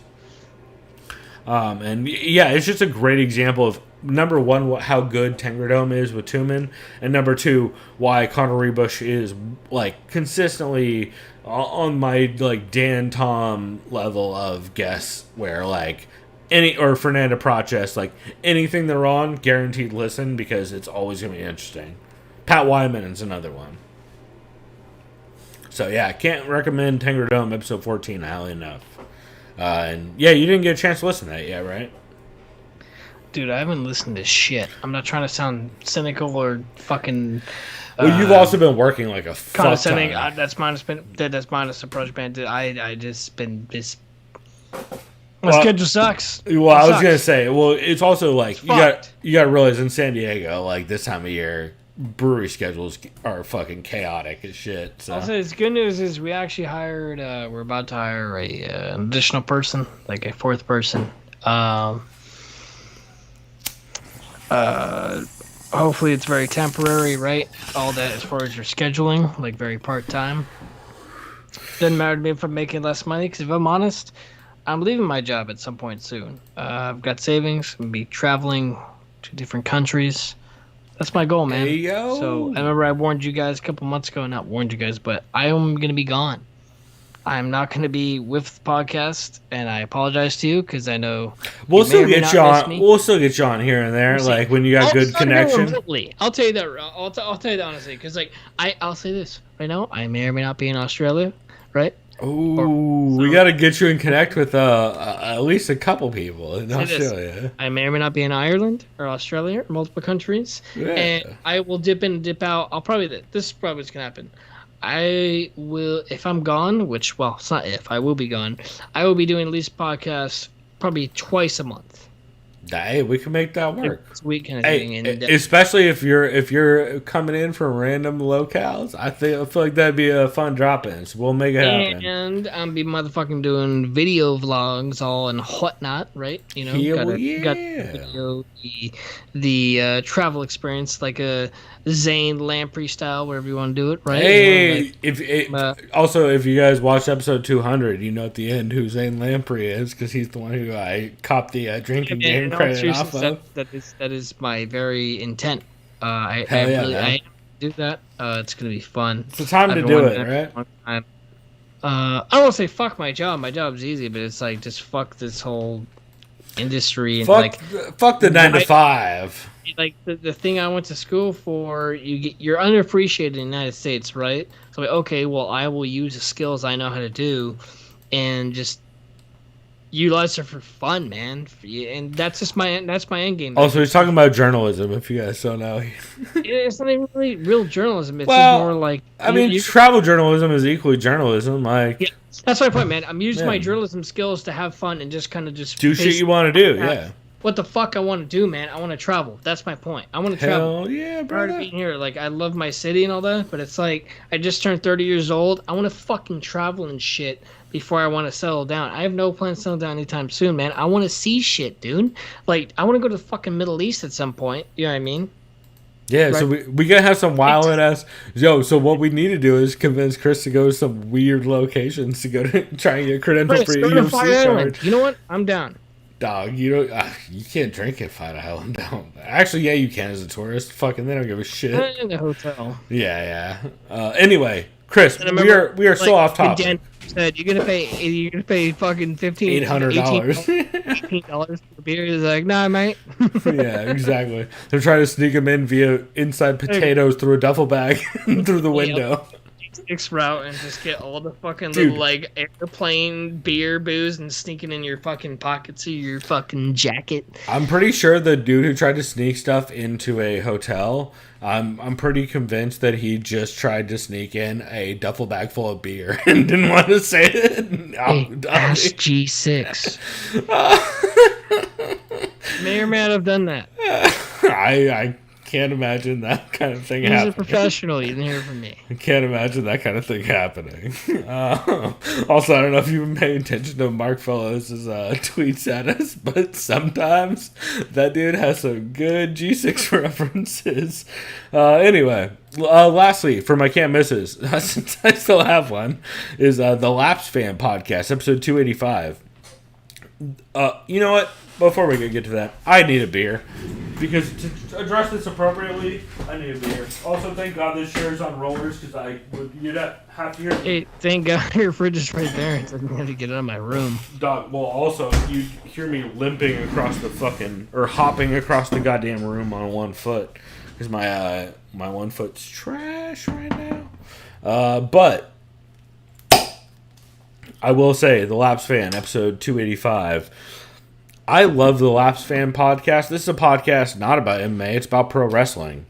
However, they, for the first time... first off, I should say, it's hosted by what I consider the greatest MMA podcast producer to ever exist, TJ Santis. I'm so happy we were able to get a clip from him for episode 200.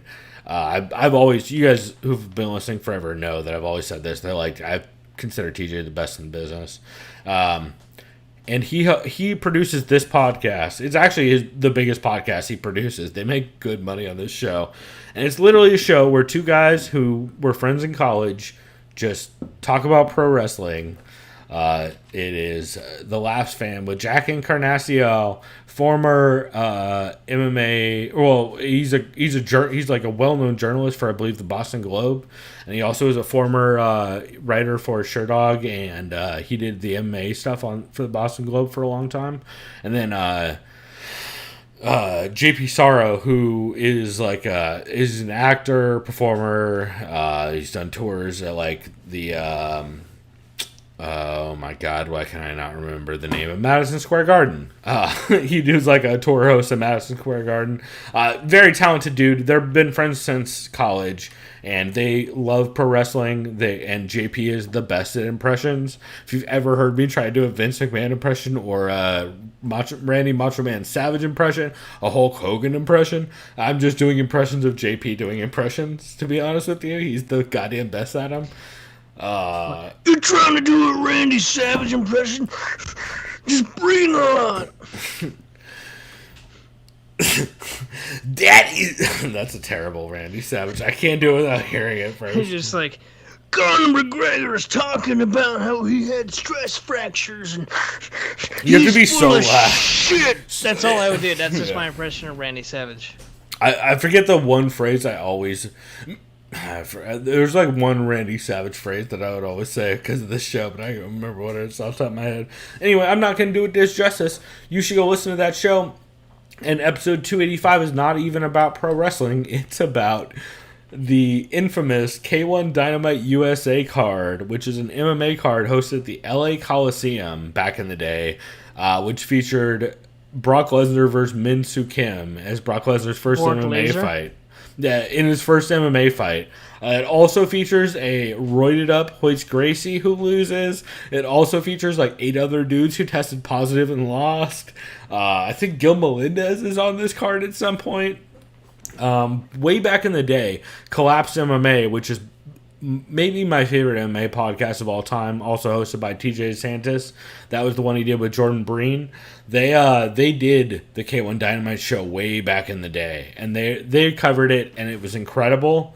And so I would say this is equally as good. If it's equally as good, like I can't compare the two. But if you guys want to hear 8 hours on just this specific K1 Dynamite USA card, it includes readings from Brock Lesnar's book.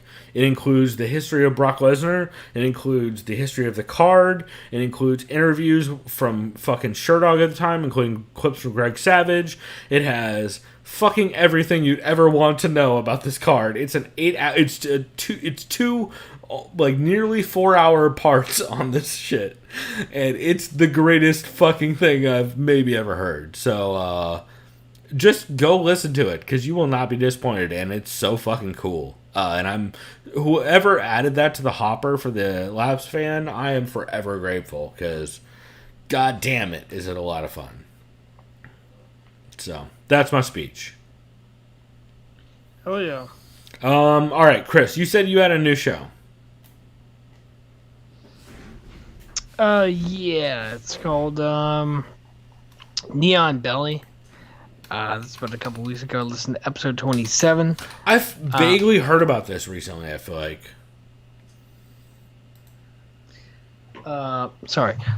Yeah, so it's called Neon Belly. It's episode 27. They discuss Cyril Gane's victory over Alexander Volkov. He said he can't seem to utilize knockout power for as much technique he has. I don't know if that's necessarily true.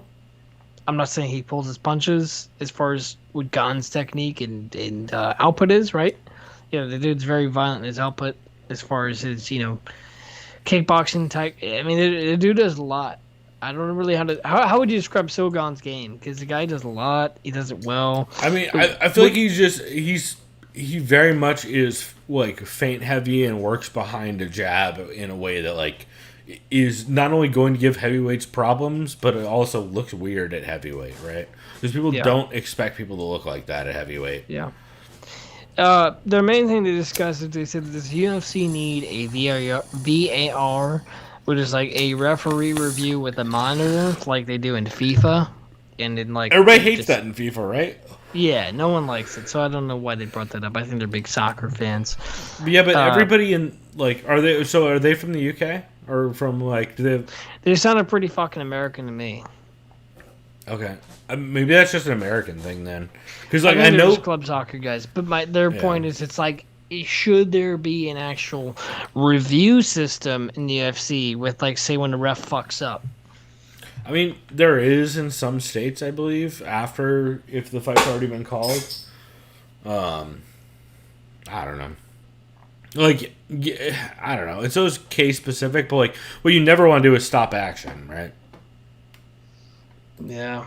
Because like, you can't stop action in fights, or else it ruins the fight, right? Yeah. Yeah, that's all I had for that, and it was a solid podcast. They also talked about how that guy that bet his purse on himself and fucking lost because he shot for a takedown when he had the fight won. And they talked about Kayla Harrison, and they said she needs to get the fuck out of PFL. But they also made a good point that Kayla Harrison already trains with Amanda Nunes, evidently at ATT. So what the fuck's going on there? And then this is what I wanted to bring up before I fuck off and get another beer on the break. Tough 29. I don't know if I have not watched a single second of it. Have you? It's fun, dude. I've heard they're like very cool, and it's like awesome and endearing, kind of. It's very fun. My brother Kyle loves Tough. We've watched. Yeah. I think your brother likes Tough more than he likes fights. Kind of. Pretty close. We've watched out of the 29 seasons. I think I would say. I've probably watched about 26 seasons out of the 29. Probably, I missed a couple TAMs, maybe. I've watched some. I think I missed one TAM and one or two foreign ones. And I'm talking about the American ones because as far as the foreign ones, I watched Tough Brazil 1 and 2. I watched Tough Latin America 1 and 2. I didn't watch Tough China. Tough China was weird. It was like Kung Lee and some of those. But my point is, my brother and I, he's like, hey man, can we watch stuff? Like, fuck yeah, dude. It's like, it's Ortega and Volkanovski. Hell yeah. And we've been enjoying it. It's been fun. The production. How terrible is Ortega? Okay.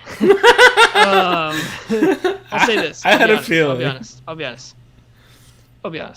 He seems like when he's interacting with some of his fighters, he seems like generally a good guy. Like he's a pretty fucking cool guy. Like when he's in the house. At the same time though, bro, he'll like flip that shit, and he's like a villain out of nowhere. And like he's like fake. I don't know, man. Like there's something about. You got a Survivor vibe to him. I'm telling you right now, man. There's something about Brian Ortega. It's like, yeah, this dude's a little fake. You know. Part of that might just be like. And I have nothing against the guy. Like the only thing I ever had against the guy is the whole slapping Jay Park. Like, why are you slapping a civilian? That's my only issue with it. You can't slap a civilian. Like, it's a fuckboy move. Yeah, it's a fuckboy move. Can't do that. Other than that, I don't have anything against the dude. He seems pretty chill. Yeah, Kana, we've been watching it. We're about like 5 episodes in. It's a solid. It's honestly a solid season. It's fun. That's what's up, dude. I recommend you watch it. I always wait till the end. It's worth watching, honestly. I always wait till the end on this shit, and then I binge it in like a week. It's worth watching because it's bantamweights and then fucking middleweights. So then you have like it's a wide range of like you get these middleweights talking to each other. And there was one episode where a bantamweight, he was a top seed, he lost. He tries to pick a fight with a middleweight. He picks him up, like good for him. But in the middleweight, he's like, dude, what are you doing right now? As he's trying to pick him up, he's like, bro, what the fuck are you doing? And he's like, fuck you, man. It's pretty funny, but. Little man syndrome, small man, whatever you fucking call it. Napoleon complex, right? Sounds about right. Yeah, it's a decent season. What was the season before this? Like DC and Stipe? I don't know, dude. It's been so long. It was like bad. Yeah, I don't remember. I just remember it being bad. Terrible. This one's decent. No, you know what? The last one was the fucking featherweight season, right? Who are the coaches, women's featherweight. Who are the coaches? I don't remember, but it was It was the Panicky and Zab Macy Chasson season, right? It was heavyweights and featherweights, right? Oh, it was DC Stipe. Yeah. That was a lame season. Sorry, I like the fights in the featherweight fights were not bad, but they were all bantamweights. Either way, Tough 29. Yeah, is honestly worth checking out. I like it. Oh yeah, man. So on to my new show. This was I am so hyped about this show, and I cannot wait to see what they do next. I listened to the Southpaw podcast has a new show called Pride Never Die, and this was episode 1. And this is hosted by Karyan, and I hope I'm not mispronouncing that. I apologize if I am. Please correct me. But this is pitched as a queer-centric MMA show via, that's the way Sam was pitching it. And it's hosted by Karyan, and then Fallon Fox was the first guest. And it's so fucking interesting. I've not ever heard a podcast like this, and I hope to hear a lot more from a podcast like this. It's desperately needed in the space. First off, I've never heard a podcast get Fallon Fox on as a guest and talk to her like a person, if I'm being honest. Yeah. And so it's very, very fucking interesting. They asked Fallon what her history is, her fighting history, or she kind of explains her fighting history. And they ask how much of her style plays into her personality, and what kind of ties there are to it.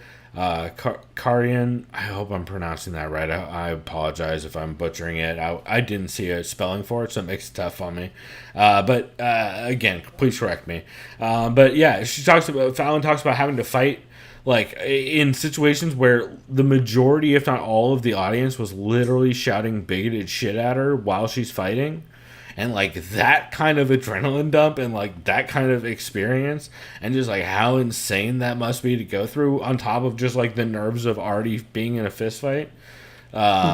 It's so insane. They also they talk about whether she thinks some of the hatred she received was also due to racism for her being black, and how much that may have played into stuff. They discuss what could be what could the LGBTQ plus community gain from combat sports in general.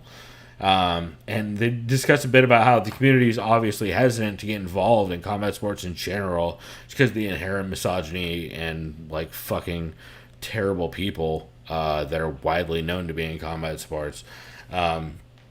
And yeah, it's a lot of it's really eye opening and heartbreaking and just fascinating all at once.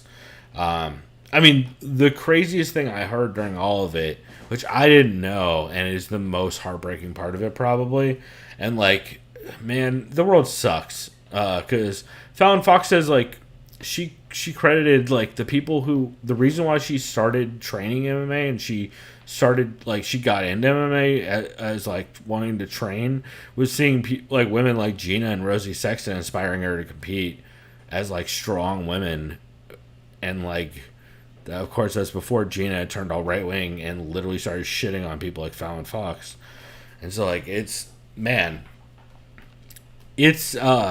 that podcast is needed in this space. It's not. We are not doing the MMA community any justices by not having voices like that around. And the more voices, the more insight, and the more insight, the more we can all listen and learn. And I don't know. That's kind of what I've learned over time. Is as my dad always said, you don't have to be smart, you just have to listen to smart people. And I feel that very much applies to other people's experiences as well. You don't have to have every experience, you just have to listen to people who've had experiences you haven't. And I feel that's why shows like Southpaw's Pride Never Die are super important to the MMA community, and a big reason why we do this show. So please go listen to it. Please give them some support. And I guarantee you'll learn something. Because I sure did. So, yeah. Very, very cool. And I can't wait to hear more. Nice. Yeah. Yeah, it sounds very informative.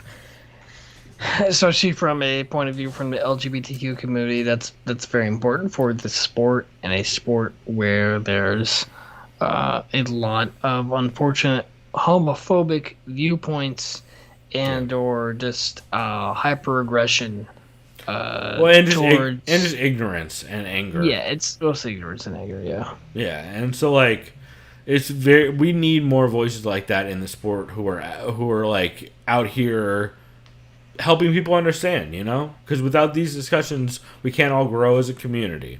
And that's what I've learned over time. Is like the best thing you could do is listen and learn. Because how the fuck else do we all grow, right?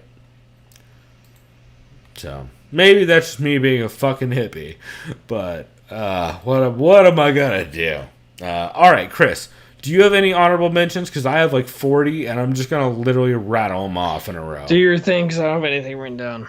All right, CME episode 456, really fucking good. $20 you never wanted to see again.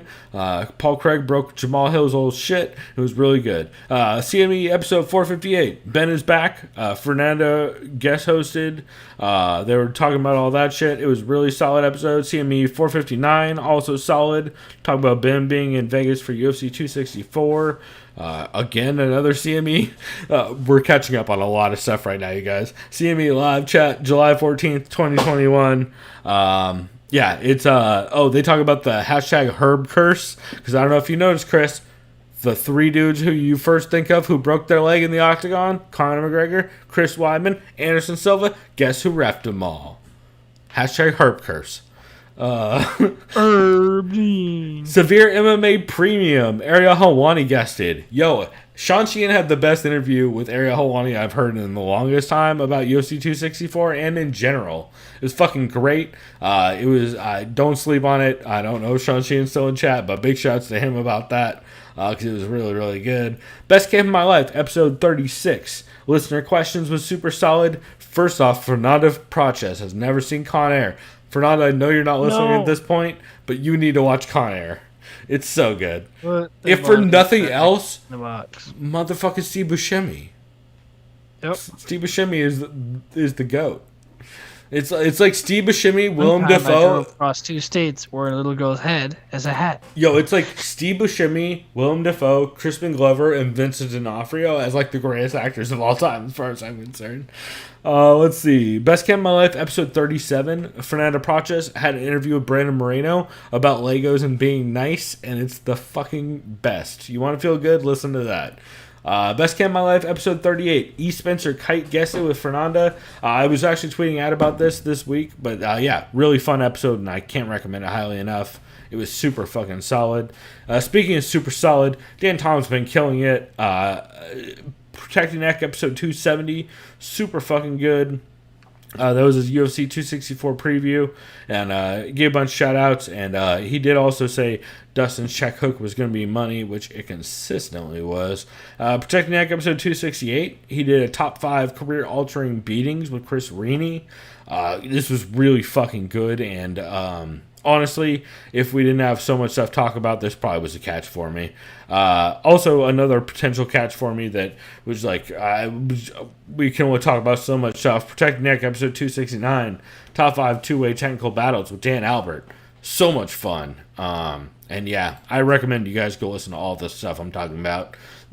Honestly, if we weren't covering this in a 2.5 week span, half of these would be my catches because they were all really good. Speaking of which, Fighting With Myself, episode 88.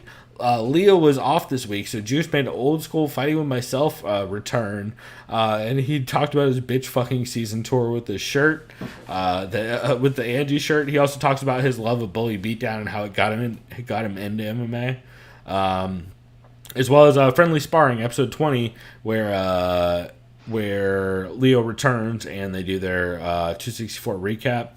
Heavy Hand 375 was really solid. That's the Gone vs. Volkov card recap and the preview for the next one. Heavy Hands Patreon bonus for that week was solid as well. Heavy Hands 376 and 377 were really good. Especially 377 this week with Tom Feely was fucking fantastic. Tom does all the in-depth previews for Sherdog, like the full card, top to bottom shit, and has been for a long time. And Connor also teases that Kyle McLaughlin's going to be doing a Patreon bonus Chocolatito watch along with him, hopefully this weekend, which I am very hyped for. Hopefully it comes out sometime this year. That's a Connor Rebush editing joke for you kids out there. Fight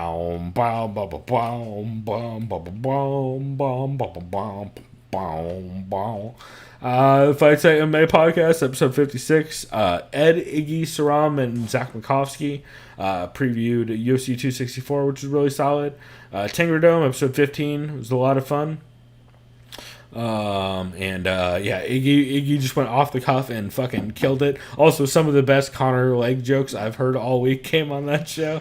Shouts to Tuman for that. Fight Business podcast, episode 44. The Crypto.com logo deal was insane, and fighters should be mad. And, some other stuff along with that. Jack Slack, episode 42. I told you guys I had a lot of notes. Jack Slack, episode 42. Really solid. Submission Radio, episode 357 with Mike Bond as the guest is very good. Verbal Tap, MMA, episode 465 with Tim Spriggs was a lot of fun. MMA Ratings, 212. They recap Conor vs. Dustin, and they talk a little bit about the Bellator card this weekend. If the Shoes Fit, episode 192. They talk about whether your ESPN, walk us through your options to capitalize on Conor McGregor's tasteless tirades without turning off casuals or burning out the business.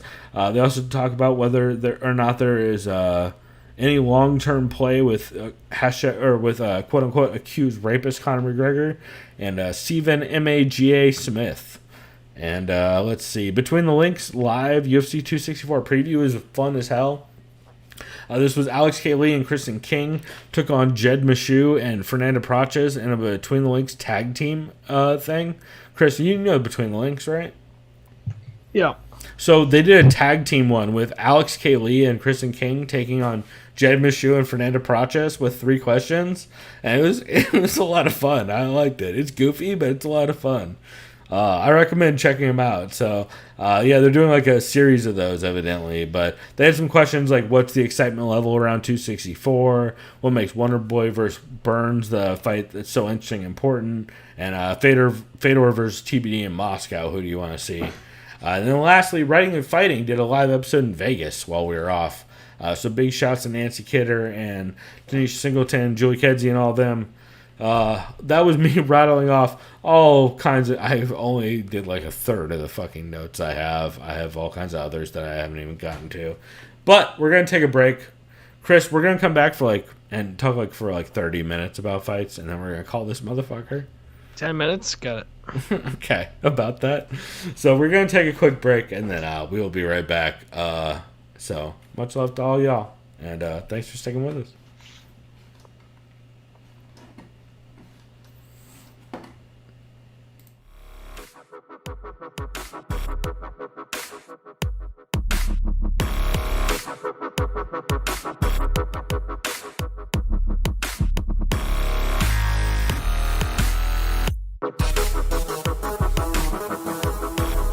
Liked by the sound of violence.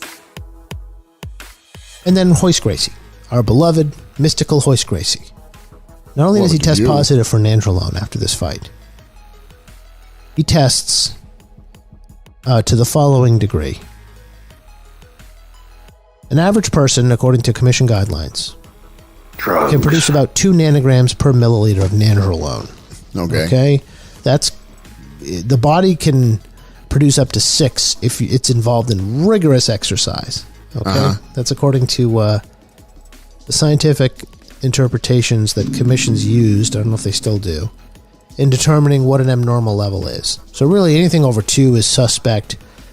6 is the absolute height that they'll accept as Royce had 50. Over 50. What's wrong with these fucking people?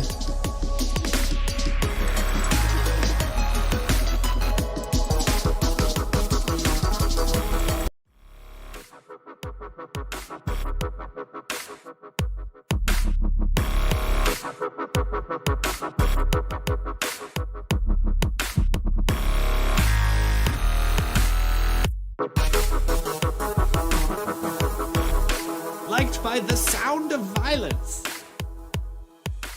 And then Hoist Gracie, our beloved, mystical Hoist Gracie. Not only does he test positive for nandrolone after this fight, he tests to the following degree. An average person, according to commission guidelines, can produce about 2 nanograms per milliliter of nandrolone. Okay? That's the body can produce up to 6 if it's involved in rigorous exercise. Okay? That's according to the scientific interpretations that commissions used, I don't know if they still do, in determining what an abnormal level is. So really anything over 2 is suspect. 6 is the absolute height that they'll accept as Hoist had 50. Over 50. What's wrong with these fucking people?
Liked by the sound of violence. And then Hoist Gracie, our beloved, mystical Hoist Gracie. Not only does he test positive for nandrolone after this fight, he tests to the following degree. An average person, according to commission guidelines, can produce about 2 nanograms per milliliter of nandrolone. Okay? That's the body can produce up to 6 if it's involved in rigorous exercise. Okay? That's according to the scientific interpretations that commissions used, I don't know if they still do, in determining what an abnormal level is. So really anything over 2 is suspect. 6 is the absolute height that they'll accept as Hoist had 50. Over 50. What's wrong with these fucking people?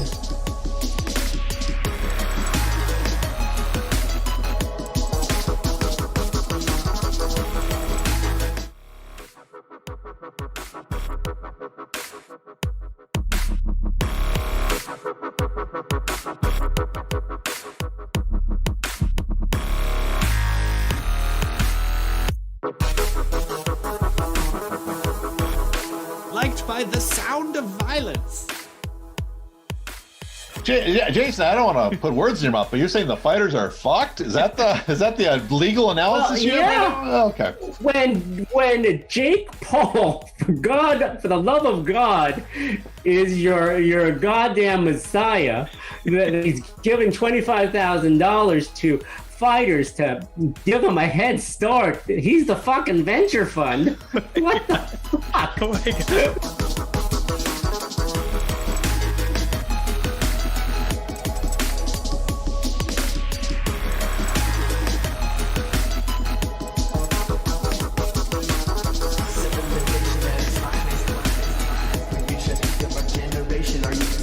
About it all.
All right, everyone, we're back.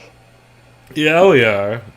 We are back to very quickly recap UFC 264, Poirier versus McGregor 3. Yeah. That's right. It was a heck of a fight. It was a pretty good card, I'll say. For a Conor card, it was pretty good. Yeah, I tried to catch up as much as I can. I couldn't watch the pay-per-view mostly because I was at work. I may or may not have watched it legally. That I don't care about the legality of it, but I watched some of it.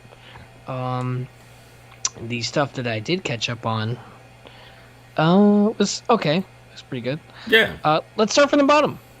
All right. Shit, you know what? Before we do this, should we say our honorable mentions? Because I just realized we didn't do that. Thank you. I actually have at least two. Okay. Start off. So, remember I was singing some new wave 80s stuff, and you're like, why the fuck is he doing this? I bought, it was on sale, it's still on sale on PlayStation, Chris, the original Grand Theft Auto trilogy. 3, Vice City, and San Andreas. I think I already have them all, but yeah, back compatible? Yep, for PlayStation. Yeah. The last time I played San Andreas was a terrible port for Xbox, which was the mobile version, which is trash. Because when you zoom into the map, it's very, very condensed and bullshit. You can't really zoom in on anything. It sucks. So, what I've been playing on my PS5 is Vice City. And it's great, because it's the PS2 port.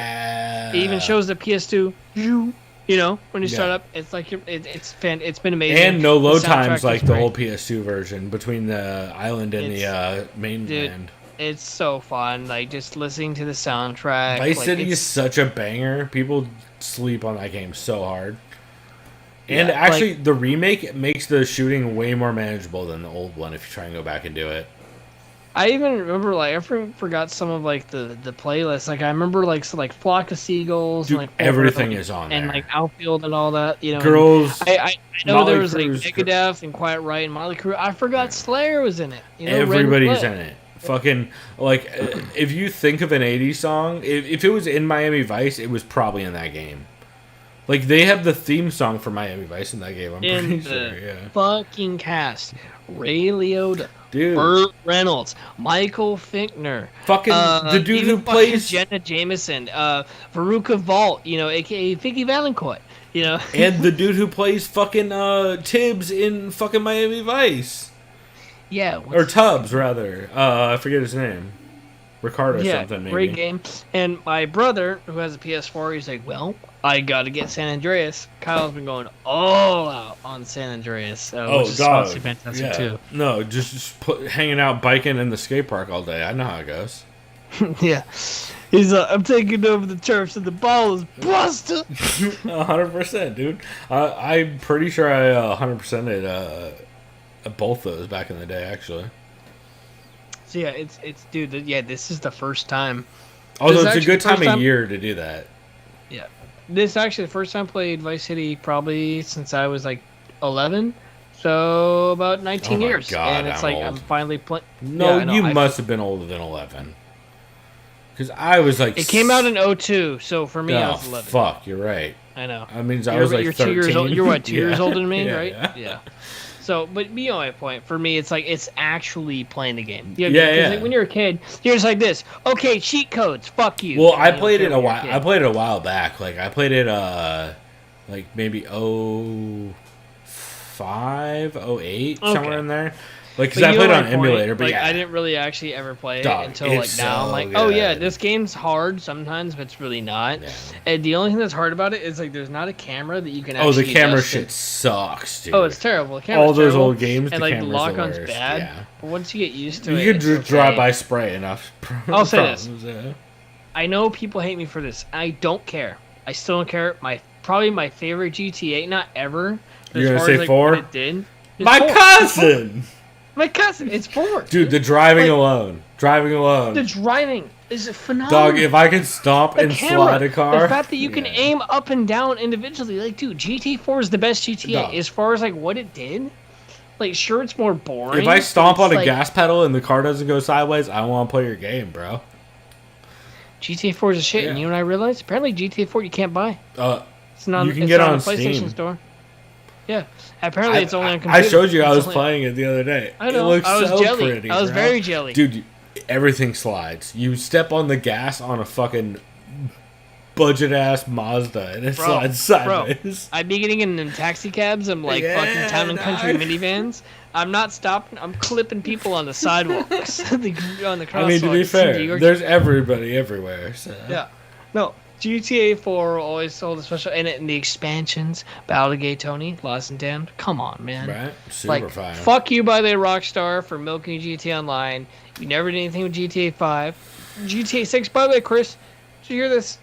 You're to guess. There's official release date. What is GTA 6 coming out? Just guess. They gave us. Is it 23 or 24? I can't remember. Or is it 26? Try 25. Okay, I knew it was one of those. Yeah, get fucked. No one has time for that, dog, man. I mean, how else are they gonna release 8 more years of 5? What, is PS6 gonna be up by then? Like, get fucked. Like, it's fucking stupid. I mean, probably 7. I mean, 6. But yeah. Well, I mean, but it'll be like 6.8 or whatever the fuck release schedule. It'll be 5.5. I don't know, man. It's just upsetting. I know it's like. Apparently, GTA 5 is as an actual PS5 port coming out, but it's like, what's the point? Am I supposed to get it and play the same fucking game? Also, fuck off. I don't know if you know this, you can just buy a PC and play that right now. Oh, no. Did I tell you what I'm doing this year? The new Halo that's coming out. Oh, I'm playing it on PC. Oh, also, prices on PCs are about to drop hella because of the, I know. Finally, the fucking graphics card bullshit. Oh yeah, because people finally figured out that Bitcoin is not decentralized; it's just centralized to rich people. Duh. I'm saying this, even if I can't get like a 4K, whatever the fuck, graphics card processor with it playing in 4K, I'm glad to play it in like 1440 at like 120 frames. Like fuck yeah, I'm down. That's so fucking gangster. Like I'm gonna do it. 100%. Especially Battlefield 2042. Fuck. I mean, the thing I picked up, like, this entire PC was, like, fucking... That's my point. Not And that and rough. the reason why I have my PS5 is exclusive, man. Ratchet and Clank's been gangster. You know what I mean? They got that like shit's new banging. God of War's gonna come out. Like the fact that in the new Ratchet and Clank, I can hit a block on the fucking map and it changes the entire map into something else. That shit is weird. instantaneously. Yeah. It's nuts. Like, it still freaks me out. So it's like, yeah, definitely glad I got a PS5. But I'm still getting a PC and I'm gonna sell my Xbox. Yeah. Well, on that note, that's a great segue into some of my honorable mentions before we get to this fucking card that we're putting off. Fuck Skater XL and fuck Easy Day Studios. They can Wait, why? literally put my balls in their mouth. Wait, weren't you playing XL? Oh, for sure. And then they banned. What'd they do to you? Well, so they banned their only. So Excuse me. What did they do? So What Skater, did they so do to Skater you? XL, they don't have stats menu options, and their like basic physics is like Oh, like stats as far as like what you've done in the game. no stats is in like their basic physics for that game is like moon settings. You float so fucking hard, like when you ollie, you just float. Like it's bad. It's like Tony Hawk. It feels like Tony Hawk. So some modders have created mods to where it's actual realistic physics, right? And so everybody who plays the game on PC only plays that version because why would you play with moon physics if you can play with real physics, right? Yeah, yeah, no, that's eat shit and wipe out. Yeah. So the devs contacted the dude who makes all of the mods for that game and literally makes the game playable on PC. Cease and desist. Well, no, he was like, I heard you've been talking shit. Yo, if you don't stop talking shit, we're gonna pull your modding account and issue you a legal cease and desist. He's like, cool, Yep. I'm gonna stop making mods for your game. Don't worry about it. And then they just lost their shit. So fuck Skater XL and fuck Easy Day Studios. If they hate their community, guess what they can do? Like fuck. Sorry to hear that. Yeah, they can go fuck themselves. But on a positive note, Session is a much better skating video game that is also available on not only Xbox but is also available on Steam. The developers give a shit. They already have a stats menu integrated into their game, and they're constantly listening to the community and being cool as hell. So go buy Session, which is, by the way, $20 cheaper. It's $20 if you get it on Xbox or PC. And it's a great skateboarding sim video game. They also are like working with the community. They've hired members of their modding community to like come on board. They're a much better video game, and fuck Easy Day Studios. By the way, Chris, I know you're both on PC now, which I would be too. Download the game. It's free on PC and listed. It's a World War II game. It's very similar to Verdun. It's very responsive. It's a World War II simulator, and it is very, very fun. It's very rewarding. It's squad-based, so if you die, it just... Don't gotta convince me to shoot more Nazis, bro.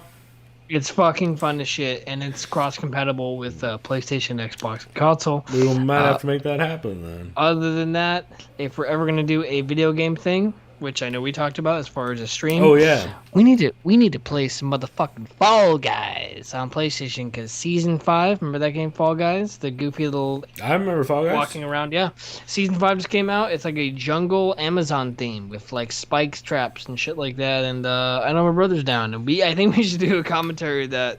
Or we're just being ridiculous. I'm down to drink and do a stream of that or something. Yeah, for sure. No, that's a drinking game for sure. Yeah, that's a drinking game. 100%. All right, who got eliminated? Yeah, Drink. Exactly. Some other stuff I want to shout out real quick. Oh, Cisco mode. I'm repping the shirt right now. My sweaty ass. I'm repping the crew member shirt from Cisco mode. If you guys, I've talked about Cisco mode. He's a local kid here in San Diego who's just putting out dope ass videos of like him and his friends going to like sketchy abandoned shit and either skating like sketchy abandoned skate spots or going to sketchy abandoned locations and just scoping them out. Whether it was like they went to Slab City and they did the whole tour of that. They met like a bunch of locals and like gave them gifts and did a whole thing. It's a fucking... I'll link it in the description, or if you go to our YouTube channel and look up we have a playlist for every episode. So if you look at the episode 201 playlist, look for the Exploring Slab City video. It's maybe my favorite video of all time. It reminds me of something I would have made as a kid as a skate video. Anyway, he's a local San Diego kid, and he just started selling shirts. So if you're in San Diego, hit up Cisco Mode and go pick up a shirt off him. The back is dope. I don't know if I can show it off without fucking that's cool. Looking like a fucking idiot because I have one leg. But he's a great dude, and I'll support the local youngins coming up and doing dope stuff. Speaking of which. Closed for Storm is a very cool documentary done by Bright Sun Films, which Bright Sun Films is a dude who does a lot of the Abandoned series on YouTube, if you've ever seen it. He essentially explores a lot of abandoned places or does documentary pieces on abandoned companies or locations. Also does a Bankrupt series, kind of doing a similar thing. Anyway, he recently put out a documentary, Closed for Storm, all about the New Orleans theme park. It was originally Jazzland, then later became the New Orleans Six Flags Park. That's currently abandoned in New Orleans. It's just sitting there, and it's like a harrowing reminder of the of Katrina, and like literally it's still sitting there to this day. The metal's still there, and then on the sign while you're driving by it, just on the regular ass freeway, it still says "Closed for Storm." Which is a very fucking harrowing thing. And it's a very interesting documentary, so I highly recommend it. Lastly, of course, if Pat Wyman is on a podcast, I'm going to shout it out. Pat Wyman was on the It's Coming Rome Chapo Trap House episode, which was really good. If you are not into politics, don't listen to this, because you're probably going to get mad. But... yeah, it's very fun, and I love everything Pat Wyman. Go listen to. Oh, just based on the title, I'm intrigued. Well, it's a lot of it's very little about football or soccer, whatever you want to call it. It's mostly about it's politics. It's Chapo Trap House. That's fine. And then Behind the Bastards, they've been killing it, both with the Nazi episode about what's his name. Reinhardt. Reinhardt's his last name. But anyway, that fucking Nazi piece of shit, who's like one of the worst people ever. And then they've just. Oh no, he's the one who invented he's like his father was like an amazing. Well, he's an amazing musician too. It's like one of those things where it's like, wow, imagine if he actually used his real talents to be an evil piece of shit. Let me look it up. We should get off it anyway, because we're way too deep in the his name is Reinhard Heydrich. Yeah, Reinhard Heydrich. Fuck that Nazi piece of shit. Fuck him. Yeah. So on that note, Chris, we have cards we're going to talk about, I guess, huh? That's a rumor, right? Let's get into this. The rumor. This first fight, I saw a little bit of. So this guy, Zhalgas Zhumagulov from Kazakhstan, he trains with Canelo. That's from what I've heard. And really? Yeah, this dude can do it all. If I recall correctly, this guy trains with motherfucking Canelo Alvarez. Huh. Saul Canelo Alvarez, the #1 pound-for-pound boxer in the world, the middleweight champion of the world, I believe the junior middleweight champion of the world, and I think he's just 2 weight class right now. But motherfucker's got a better guillotine than he does hands. I'll tell him. Say that right now.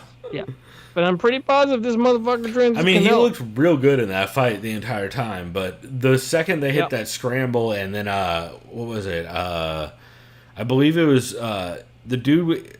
What was it? Oh, that's right. Rivera threw a kick and got clipped while he was trying to throw it. So he tried to duck under for a shot, and then Zoom just sprawled on him, and then got the guillotine as they both stood up, and then pushed him to the fence with the power guillotine, and that shit was a wrap. Yeah. It was an ugly-looking finish. By the way, got a third beer showcase.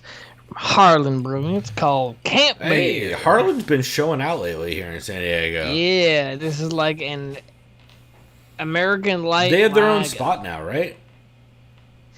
So the only spot that I frequented, I visited this past week with my brother when we were grilling and chilling on Marina. Yeah, Boulevard. The one right next to it's by a pizza place, right?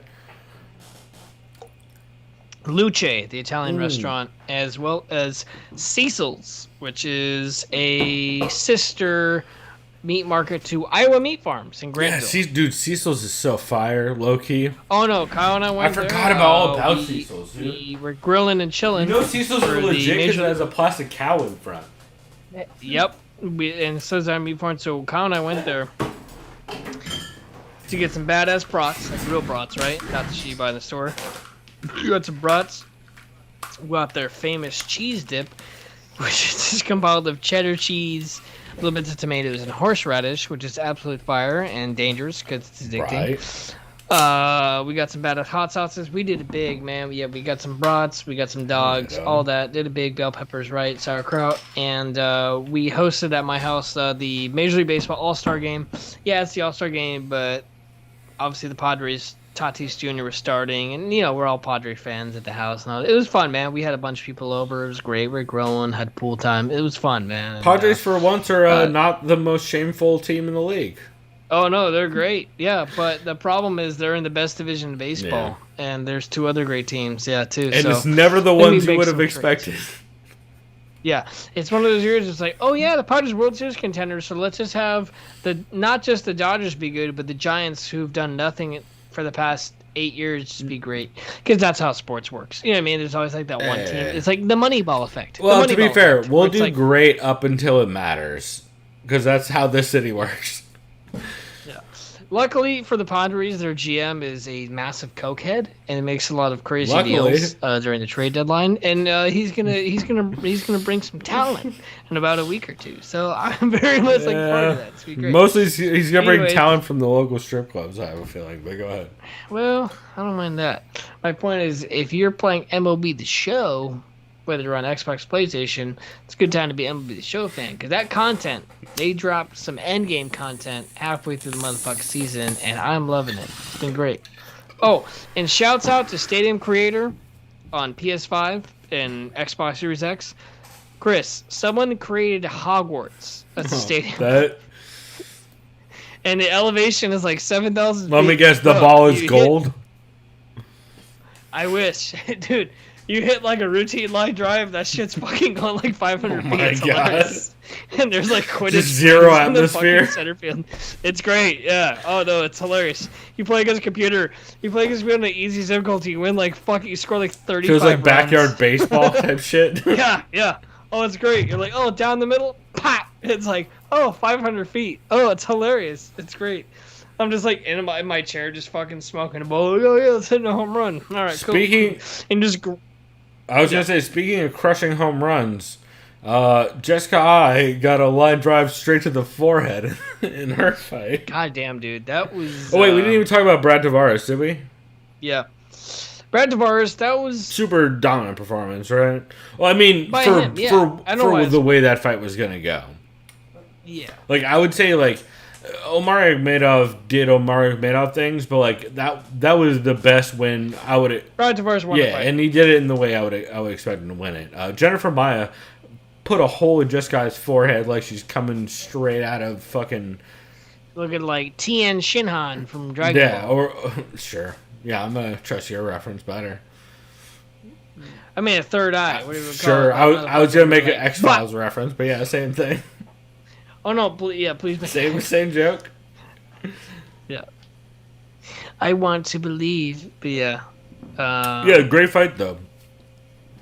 Jessica I was so like when you bust up Jessica I, she's still in the fight, but yeah, I mean at a certain point Jennifer Maia was just too successful with her jab and staying at range. Because as much as Jessica was trying to push pace, you can only do that so much, right? This next fight sucked. I'm gonna. It sucked until the finish. Yeah, but the finish was not great looking either. And then also, Dries du Plessis, this guy's from South Africa. Yeah, that was the part that becomes problematic. Yeah, I remember. Did you hear his post-fight speech? No, but I heard some Africa like, oh, Africa, stand up. I'm like, whoa, you're saying Africa. Well, even worse than that, Dragos Duplessis, evidently, this is from what I've heard via podcast, because I don't listen to fighters' post-fight speeches anymore, most of the time, because they make me fucking depressed. From what I've heard on podcasts, Dragos Duplessis Went on to say that he is can't wait to be Africa's first real champion. Hold on.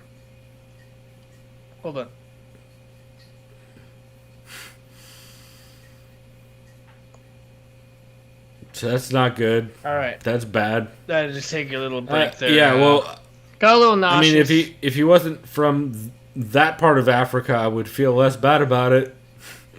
But if you're from South Africa and you're trying to say you're going to be the world's first real African champion, I don't feel good about it.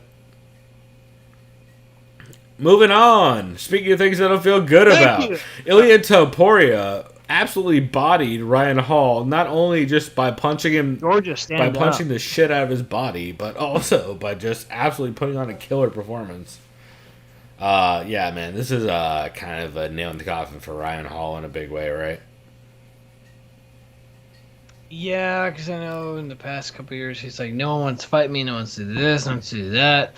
It's like, yeah, man, obviously he has amazing jiu-jitsu, but it's also like, this dude didn't give a fuck. Well, and also, like, his jiu-jitsu is great, but his entries are awful, which means his jiu-jitsu is worthless. Like, what is your jiu-jitsu worth if you can't use it? Is it like an outside approach? Like, leg locks? Yeah, but even then, like, if his entries are all bad, then you're, like... the best way... I don't know that Ed Gallo necessarily was saying this about Ryan Hall, but I did see Ed Gallo post a thing this week saying men will dive on Imanari rolls rather than go to therapy. And, man, that's a real vibe. Like, I get, like, if Ryan Hall just would learn to wrestle a little, just a little. Like, just try a single leg along with an Inari roll. I feel like it would do so much, but, like, that shit ain't it, man. Like... Let's move on. Good win by Well, so what I do want to say, though, real quick, Ilia Topuria hitting the body and just constantly pressuring and refusing to engage at all in any kind of grappling exchange was a fucking very, very, like... not only like measured but super effective and super dominant performance. Yep. Like, I'm very high on that dude off of that. Like, I would you know what? No, it was like I would love to see him against crazy people like a Michelle, not same weight class, but like Michelle Pajeda types. I feel like he would wreck all day. You know what I mean? Just like gimmicky style matchups. Oh, you had to remind me of this next fight. So, Nico Price versus Michelle Pajeda. Michelle Pajeda... I agree, Michelle Pajeda he won, did, but only because... Like Nico Price could have He won. only beat Nico Price because he dropped him twice in the first, and like, round and a half. Fuck that backflip shit, dude. Bro. That was an illegal stomp to the face, if you ask me. Not only is it illegal if you landed it to the body anyway, because you can't stomp the body... but he kicked him in the fucking head and the ref did nothing, which was a transition to mount, which was where he landed most of his offense in the second round. So, like, honestly... I don't like this guy. This shit, like, clown. I agree. But, like, I like the idea of him. I don't like that he has, like, been told specifically, hey, fuckface, these are against the rules. I don't think he's doing it on purpose. He's not doing it on purpose. He's just people have explained to him multiple times that it's against the rules to stomp opponents like that. And he just does it. Yeah, well, he's fucking huge for 170. I mean, honestly, Nico Price should appeal this shit, because I think he has absolute grounds for an appeal. And if his agent was Ali Abdelaziz, he could probably get it. But since it's not, and since you're not going to threaten or bribe your way out of it, I don't know what he's going to get out of it. Allegedly. Yeah. Anyway, yeah, it's honestly, I think Michelle... That was disappointing. That was the most disappointing bit. Honestly, I think the reason why Michelle Pajeda won that fight is because he fucking cheated his way into mount, honestly. Because, like, the big part of that second round was him dominating from mount after kicking a dude in the head and transitioning to mount and the ref just being like, I don't disagree with that. So, anyway, Max Terrific Carlos Condit was depressing as shit. That was a great performance by Max. It was depressing, though. Maybe just because as a Condit fan, like seeing him having trouble pulling, like finding range and pulling the trigger is tough. I mean, that's my big take on that. I don't have like specific takes on a lot of these. I was as good on Max Griffin. What I also didn't realize is that Max Griffin is basically the same age as Carlos Condit. They're like 2 years apart. Yeah, but like the wear is way different though. Yeah. Good on Max Griffin. I don't have to say much more except he was able to kind of get those inside leg kicks. He kind of reached in, got like those 1-2. Super smart game plan and super well executed. Like, yeah, no complaints. Like, Max Griffin looked good. So this next fight, can I be completely honest right now? No. I will. So fuck it. Looks like shit. I mean, he looked good. He looked fine. As far as like just his technique, right? He looked great. He actually looked fantastic. As far as what he did, what he landed, what he slipped and countered, right? All that and whatnot, right? As far as who he's fighting. Did he? Because who he's fighting. Who he's fighting is a fucking problem. Yeah. He's fighting I'm not going to call Chris Matinho a can. He's not a can. The dude's a tough motherfucker. Like, the dude can take punishment. The problem is that Sean O'Malley is not fighting people to his level. No. He's fighting people that he knows he can beat, and that's the problem. Yep. You need to fight someone in the top 15. He needs to fight someone in the top 10. I think Sean O'Malley is very talented. He really is. He's a talented guy. 100%. Like, he's talented. He can be in the top 10. No, he's fighting hand-picked opponents is the problem. Yeah. That's the main And I get that it was late notice, but like also everybody stepped the fuck up and he went with the. Let me look at the shitty top 10. I'm gonna look at Topology because fuck the UFC. Let me see. And let's play. This is when you say let's play matchmaker. This is when you do it for people like Sean O'Malley. And it's nothing against Sean O'Malley. It's just like, bro, like I like Sean O'Malley's skill set. I really do. But like also really Sean O'Malley just fought a dude who is 2-2 since 2018. You know? How do I look at bantamweight? Let's see. Yeah, it's gonna be. I'm curious to see how you try and figure that out. But like, I don't like when like I get. I don't know. It feels disingenuous, the matchmaking around Sean O'Malley in general already. You know. Yeah, let me see. Keep talking about him real quick. I just want to see some sort of bullshit rankings. My point is Sean O'Malley at this point, and honestly should have a fight against a top 10 guy. I don't see why not. No, I do because he lost to Chito Vera. Well, that's a good counterpoint. Which, like, by the way. Why is he like I don't at a certain point, like, what are we doing putting Sean O'Malley on a fucking main card? Alright, watch this. So number 15 according to the UFC, bantamweight, Cody Stamann. Fuck it, Sean O'Malley, fight him. That would be a better matchup. Fight him, fuck it. You want to be Sean O'Malley would never fight. Has he? He hasn't, right? Because that's Chito Vera, by the way, is ranked 13. Also, right now. Wait, is he above Chito Vera? No, Sean O'Malley's unranked. Okay, thank God. He's very unranked. I was gonna say not ranked at all. My point is, if I'm asking, and I know that, saying, hey, Sean, I know that you want to be ranked. I know Casey Kenny asked for the match. Like people were asking for that fight. He just didn't want any of them. By the way, a lot of motherfuckers. Dom, right? Like. Can I ask you who also has for a match, which I'm actually going to down for because I think he wins? Number 7 ranked, Frank Yeager, just asked yesterday. Oh, no, we talked about this. That's fucking Ali. I know it's Ali. He said it, Ali said it on his account before he said it on Frankie's. I know. This thing, man. Sean O'Malley, I truly believe, is a very talented fighter. He's a good fighter. Unfortunately for him, he's made a class. Apparently, he broke both of his hands, beating the fuck out of this poor kid, and broke some other shit. Dude, that's on Muhammad's him. In chat saying Sean versus Rafael Sansao. I mean, yeah. I like it. Number ranked. Dog. I like it. I That was a mean, good thinking, I think it's gonna be a brutalization. I think that's a very tough match for Sean O'Malley. But hey, Chris, you know who's been calling out Sean a lot, even though he doesn't really have a big voice?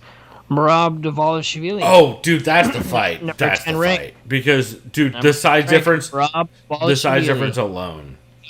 Yeah. Size difference alone, camp difference. You know, Sean's been talking shit about Aljo and all them. Yeah, 100. No. Because can I tell you what Sean's going to do? That's the fight. Can I tell you what Sean's going to do? You already know what Sean's going to do. You know what Get double-legged? No. You know what he's going to try to do? He's going to say, fuck all these wrestlers. I'm just going to try to fight Cody Garbrandt, who's number 5, and then jump the line and try to get a title shot. I get it. Dude, that would work, too. I get it. No, think about this. Say Sean, and I'm thinking hypothetically, obviously. Say Sean O'Malley, and good on him. Say he finds his way to a fight against Cody Garbrandt, and say he knocks out Cody Garbrandt.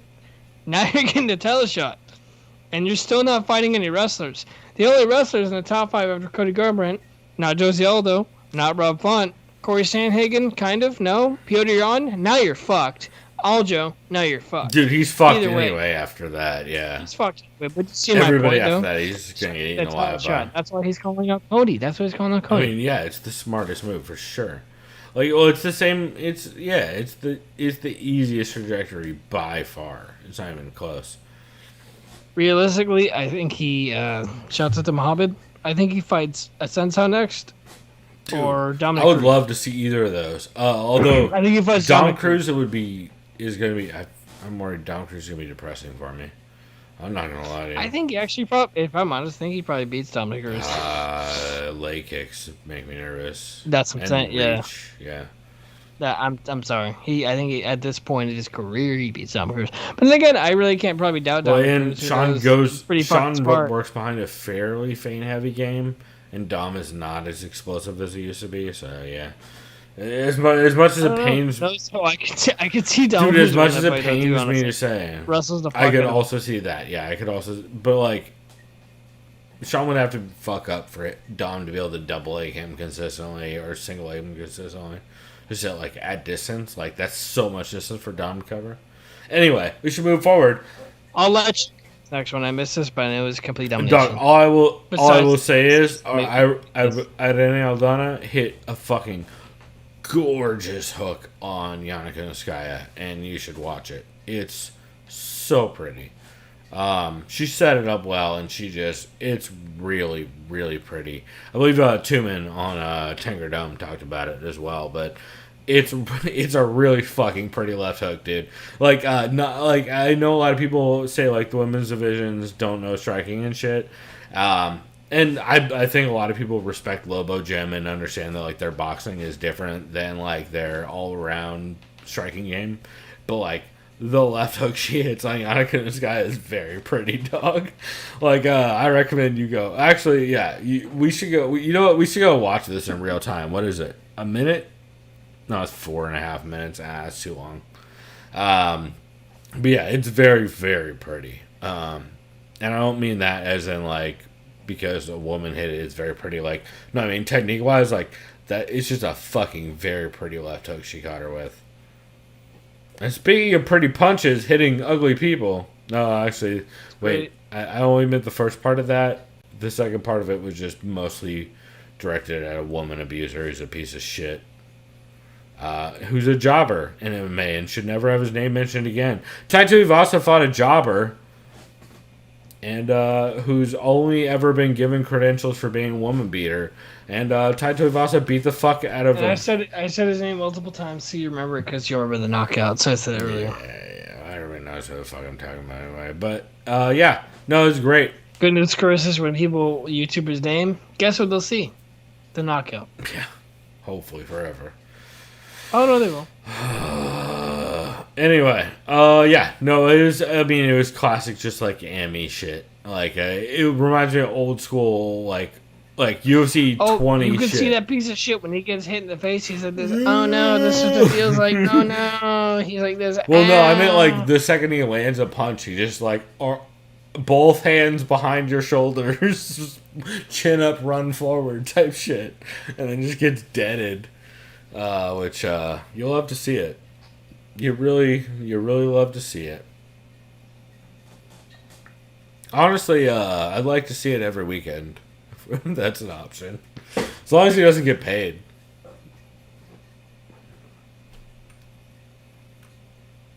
Alright. I'm just gonna let that sit there. I fucking hate that dude. Yeah. I don't want to say his name, and I didn't want to talk about him in the first place, so I'm just gonna let it sit.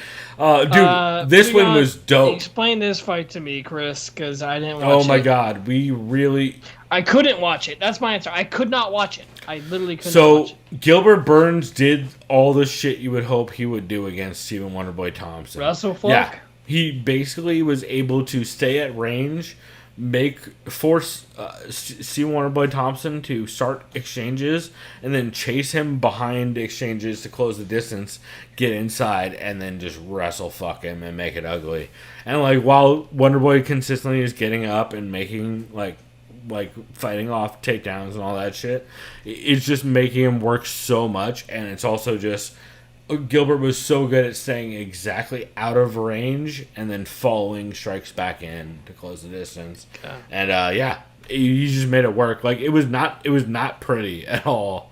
It was real ugly. And like I forget which round it was, but one of them was real fucking bad for him. I believe it was the later rounds when he started to slow down. The last one, I want to say, like before he was able to like secure a takedown and save it. But yeah, it was scrappy as shit. But yeah, I feel like Gilbert pretty significantly showed the fuck up in this fight in the way that he had to, you know. Nice. And then lastly, Poirier. Oh, we got the comment in chat from Muhammad that that Wonderboy should move up to middleweight. What do you think about that? Not opposed to it, actually, because he gets more chin. I don't know that he does, though, because so much of his game is based on movement and timing and speed. I think he does. I don't know. Well, it's just a hunch. I honestly think if he moves up, he gets better. I don't know. He loses. Dude, but his speed at that weight though is probably so much faster than everybody else. Though now that I get it, but I think he gets more power. I agree with you though, because I'm saying if he moves up, I bet his speed is like twice that of everybody in that division. Actually, that's a really... Yeah. Everyone's like a wrestler there, man. That's such a good idea. Yeah. Whoever said that, shouts out to him. Yeah, Muhammad Alonzi. No, that's a good idea, Muhammad. Yeah, Muhammad Alonzi. That's a fucking... I don't hate that idea, especially since you realize... If you're Wonder Boy, you're not getting a shot at 170. Fuck it. Not only that, but he's wrestling with like dudes like Chris Weidman on the regular. Like, he's been training with Chris almost exclusively, like, for a while. Thank you, Muhammad. That's a fucking very good call, dude. I like Wonder Boy 185. He's older. He's like 37, 38 years old, something like that. He's very fast. And his takedown defense is fucking pretty lights out. Like, aside from this fight, which, like, I wonder, although I do wonder how much of that is, like, a Gilbert being... Gilbert Burns being bigger thing. I gotta be honest. Like, is he someone like Marvin Vettori just wrestle fucking him, and he's like, all right. Oh, well, I was also gonna say, yeah, like Muhammad, you almost at the same time are like, oh yeah, he'll never win the belt at welterweight, or probably 185 either. Yeah. Yeah, but I could see I think Marvin Vettori would like. Is that even a question? He's like, yeah, but I also could see very much Wonderboy shutting down a lot of Marvin Vettori's game with straight shots on the center. Because Marvin Vettori kind of just goes forward. Dude fucking DC zombies his way into a lot of exchanges. Yeah, you know what? I really like that tip. Dude, he has nothing to lose. Fucking do it. Yeah, I would like to see it. I mean, if nothing else, he's been training with and wrestling with Weidman forever. Didn't like Machida and some of those dudes did anyway. They're like, oh fuck, 185, I'm good enough. Machida did a lot better at 205 too for a while there because. Or Machida went down, so that's. Well, he did both. But, you know what I mean? Yeah, but he went down. He did both. He went up and then down. He started at 205 and then went down. Did he? No, I thought he started at 185 and then went up and then went down. Oh no! He was definitely the champ at 205, and he's like, well, fuck this shit. I can't be John Jones. I'm going down. You're right. I forgot. Well, I mean, either way, I like Wonderboy 185. Dude, yeah, I don't hate that idea. Fuck it, let's do it. I mean, you could make him a fun matchup for sure, easy. Like, yeah, I think it'd be tight. And then lastly, all right, Chris, we gotta talk about it. Dustin Poirier, Conor McGregor. Dustin Poirier was beating Conor on the feet. I know some people will call it a 10-8. I don't know if I call it 10-8. Dustin definitely won the round. He won in the exchanges. Conor started off with that Taekwondo bullshit. It's not bullshit. He started with the Taekwondo technique. He landed clean to once to the liver, and then Poirier blocked the other one. And then after that, Poirier said, okay, well, let me use my boxing. And he just kind of pieced up Conor. Conor is that counter puncher sniper. Like, he's very accurate. He's 100%. Like, Conor has a long reach. Like, he's a good puncher. Lives and dies. But when he picks his shots... Yeah, that's how Conor is. Well, two things. First off, Muhammad just said in chat that a fight with Kosa, if you he says he thinks Wonderboy could put Kosa to sleep and get a title shot, which that's not a bad argument.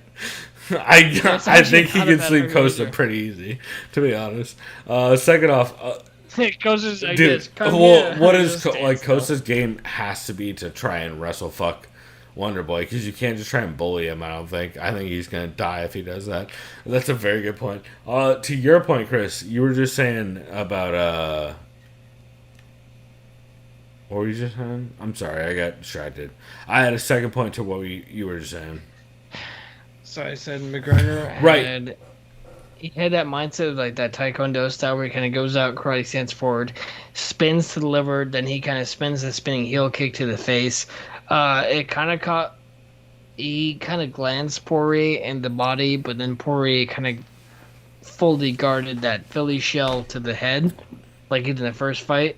And after that, Poirier went forward instead of going backwards and started landing shots to the body and getting an uppercut after he had like that glance, kind of 1-2 looping right, which McGregor didn't really anticipate. McGregor was like this on his feeling, oh fuck. Well, McGregor, McGregor's a sniper. He's a counterpuncher, and McGregor has a very fast one too. He's like that lunging jab. It's almost like underneath. Well, it's not lunging; it's just reaching more than anything. Like, yeah. He has very long arms. He's 5'9". That's a short. He overextends it though, to the point where he gets so out of position that that's why Nate Diaz and Dustin constantly wrap him with that right hook after he misses with the left, because he's so overextended that they can just wrap the left hook right over the top and catch him on the back of the head. Like, that's what Nate did over and over and over, and Dustin did it over and over and over, and Conor doesn't learn from it. And yeah, this fight was a lot of that, right? It was a lot of like those kinds of things where like also Conor throwing naked kicks, also Conor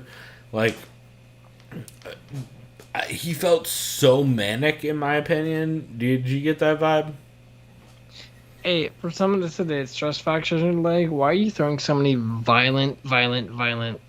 With zero setup. Why? Zero setup. Why? He wasn't even trying to pretend to jab into it. Poirier checked one clean, and then just pointed right at acknowledged Conor, he pointed at his leg. He's like, "Motherfucker, I got you." You know? I was convinced that fight was over at that point, because by the way, you see, he called out Poirier today, which is hilarious because he also needs to kind of calm down. I like Nate. Hey Nate, I like you. Don't say you want to fight Dustin at 170 and say 185 show up. You're talking nonsense. I like you, Nate, a lot. I really do. But just shut the fuck up. Just go ahead and do what you wanted to do. Just do 170. That makes way more sense than 185. That's fucking stupid. Also, I'm just so done with like the. By the way, Twitter I'm taking picks, Poirier in that fight. If I'm honest. Body shots. Yeah. Body shots. Nate, you don't want that smoke. If you want to smoke, go fight Masvidal again for your payday. I don't think you want that either. But my point is, it's like, no. Let Dustin get his title shot, 155. Leave him the fuck alone. If you're Nate Diaz, let's win on Conor. Wait on Conor to get the third Conor fight. That's the perfect bounce back fight for Conor. Nate doesn't need a fight. Nate's right good now. at waiting. Yeah. He had his fight against Leon. No. I actually love that matchup. Like that 100% needs to be the next Conor fight, is the Nate, because Nate is both Nate and Conor bouncing back. Like, that's the fight. That's very easy to make.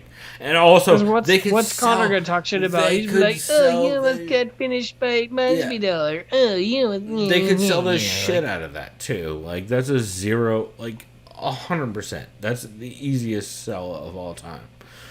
Chris, there's a fight this weekend. You don't care? Oh no, I care. I just can't watch it. So I do care about this fight. Islam Makhachev. I was gonna say Bellator 262. Did you know Juliana Velasquez taking on Denise Kielholtz? How about Tyrell Fortune is taking on I'm just fucking with you. Actually, there's actually a couple okay fights on Bellator, but like, yeah, no, it's not. I was mostly fucking with you. There is a KSW card. But again, it's not like big names or anything. So this UFC card, though, does have a couple bangers on it. UFC Vegas 31. Can I tell you something that matters, versus Chris? Morale. Moises. That matters, but can I tell you something that matters more? What? Cage Warriors 26 is coming to San Diego. Sunday, August 1st, right? Mm-hmm. How would you like me to buy you a ticket tonight or tomorrow? Actually, it's gonna be really, you want to do brother. It? I've been putting this off. Matt. We will go. How do you want to go? I will buy you a ticket tomorrow. Do it. I'll go. Okay. I'll tell you off air how much it is. It's actually not that bad. Well, I know how much it is. It's like 80-ish. It's like $95. Yeah. That's not that bad. Yeah. I mean, if you want to go, we're going. I need to hit up Matt Hawkins because he's been hitting me up, and I've been waffling on it. My brother wants to go. Really it's outdoor. Like, I'll buy your it's ticket. Outdoor. If you Humphreys, bro, that's shit. Yeah. You're if you guys on a if you guys are going you're on the water, if baby. You guys are going, I'm going, bro. Let's make it happen. Yeah, I'm going. My brother wants to go. We're gonna. All right. Well, hey, if anybody's in San Diego, we're coming to San Diego. Like, it's like 3 weeks from now. Hey, motherfuckers, there's people who live in Vegas and shit. If you want to come down to San Diego and come drink with us at Humphreys on the Bay and watch some Cage Warriors fights, we might make that happen. It's happening. It's happening. 100. All right, decided, dog. Well, on that note, we should talk about this card that's happening this weekend. Yes. There's a couple of these fights we'll talk about because we're not going through every one of these. I'm not gonna lie. Nope. We should start at the main card. I'm very quickly realizing. What do you think? I'll let you go real quick because I don't have much to say, man. Really? You don't know who fucking Billy Quarantillo is? Well, I know he is. He's fucking cool as shit. And Mowgli Benitez? That's what I'm saying. Fight. Wait, no. That's the net. Oh, yeah. Mowgli Benitez. Exactly. That's what I'm talking about. We start there. Main card. I'll start there. Yeah, we start there. Main card. Yeah. This is a good fight. Both these guys are scrappy as fuck.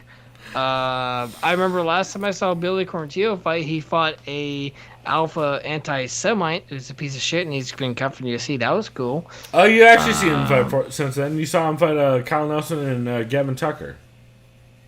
Oh, yeah, I think you're right. But, yeah, it's good to see Spike Carlisle nowhere near the UFC anymore, huh? Oh, you said his name. I'm kidding. But, yeah, no, say his name. I want to clearly say the fucking anti-Semite in San Diego's name so that he knows. I'm not a fan, bro. Don't be an anti-Semite. Yeah, he's a Christian, but it's okay to be. Just kidding. Yeah, this is a good fucking fight. Billy Quarantillo comes to scrap. So is Gabriel Mias. It's gonna be these fucking dudes banger, dude. Are bred for war. Yeah. It's gonna be a fucking straight banger. The other fight besides that, Rodolfo Vieira. Oh well, real quick, do you have a pick on this one? Billy Q versus Mowgli. I feel like a lot of this is. I think I kind of like Billy Q. See, I'm going real back and forth on it. Like, I think Billy Q gets it if he can out-grapple Mowgli, but I don't know that he can out-grapple Mowgli. Yeah. And I feel like Mowgli's gonna be able to bang. Wait, shit. I don't remember. Is Billy Q ortho or southpaw? Because Mowgli's southpaw, right? I believe so. If it's an opposite stance matchup, I'm gonna take Gabriel Benitez via decision off of like being able to double southpaw attack, like southpaw double, Billy Quarantillo decision while stuffing takedowns. But Billy Q is like the tough motherfucker who I feel like is going to grit his way to a decision if they're not opposite stance matchups. So I don't know if they are, so that's how I'm going to play that. That's a weird cop-out, but... I like it. Adolfo Vieira versus Dustin Stolfitz. Do we know anything about Dustin Stolfitz? Okay, he's fought once in UFC, lost to Kyle Dawkins. Adolfo Vieira is Adolfo Vieira, who's on a rough run. Probably going to Adolfo Vieira, but good luck to Dustin Stolfitz. Actually, I'm gonna go Dustin Stolfitz, mostly because he hit a twister on somebody, and Adolfo Vieira is losing via RNCs in grappling matches. I mean, actually, wait, hold on. That was to Keenan Duarte. Let me rephrase that. Never mind. I am 100% taking Adolfo Vieira via sub. That is the dumbest fucking... I almost made the dumbest mistake of all time. If Arnold was right, he's like, you lie! Dude, oh my god. That was very close. That was very close to a bad choice. I agree with you. Next fight, Matsus Gamrot versus Mateus, Jeremy. I like to shove people in the weigh-in, Steven, because I'm an asshole. This is... So, first off, over-under on whether or not they get into a fight after or before the fight, Chris. I want to know. He will not. His opponent, Gamrot, is Polish, and they're really? Because Marcus Gamrot, you might remember as the dude who got punched by Norman Park in the ring in KSW. Oh, no. This fight's not happening. You know what? The official verdict is no contest, as they would say in Super Smash Bros. What are the odds Jeremy Stevens... I'm dead serious, What are the odds Jeremy Stevens... I'm dead fucking serious. No contest. Yeah, what are the odds Jeremy Stevens accidentally TKOs another opponent before they fight? No, this is going to be no contest. The fight's not happening. All right, moving on. Muhammad has Jeremy round one.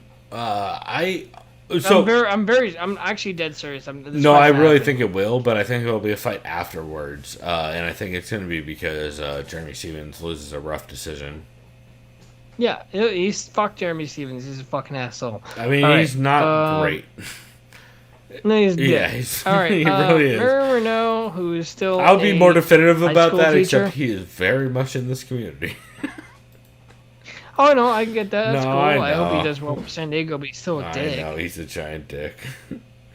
Yeah, if I meet him, I hope he's not an asshole to me. Obviously, he can murder me, but I'll have a beer with him as long as he's not a piece of shit. Just don't murder me after a bar. Like, don't turn a bar fight and just manslaughter me and go to prison. To be fair, Dana White will get him out of prison either way.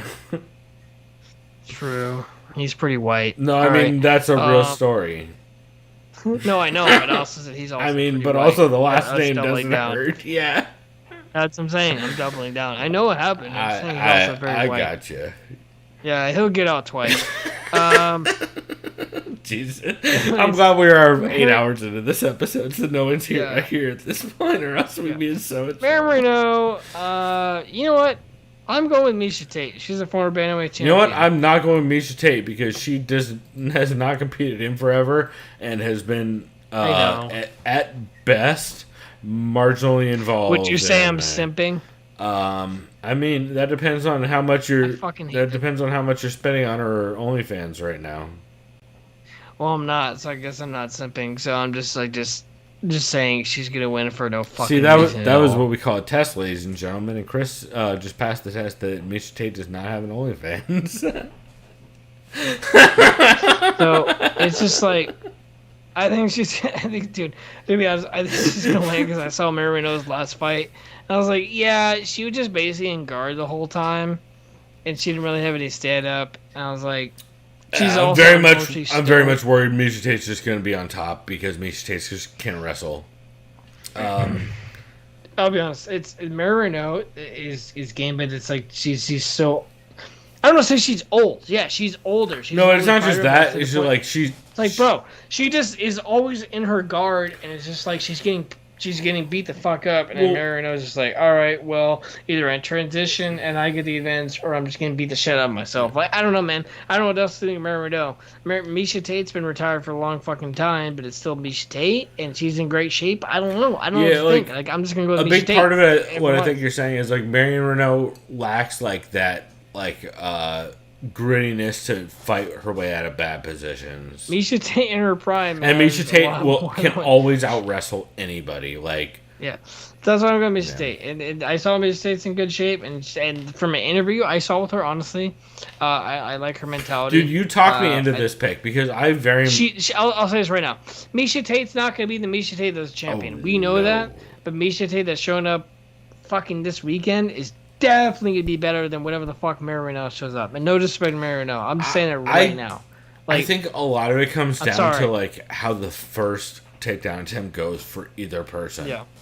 Because I feel like whoever shoots the first takedown wins this fight.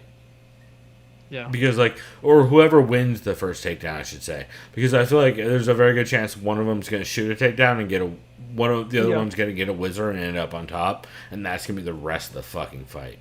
Like I feel like they both very much don't necessarily know where each other is at grappling wise, and I feel like that's gonna be what determines it. Because I don't think the striking is all gonna really play into that much. And then lastly, this fight's gonna be cool as hell, man.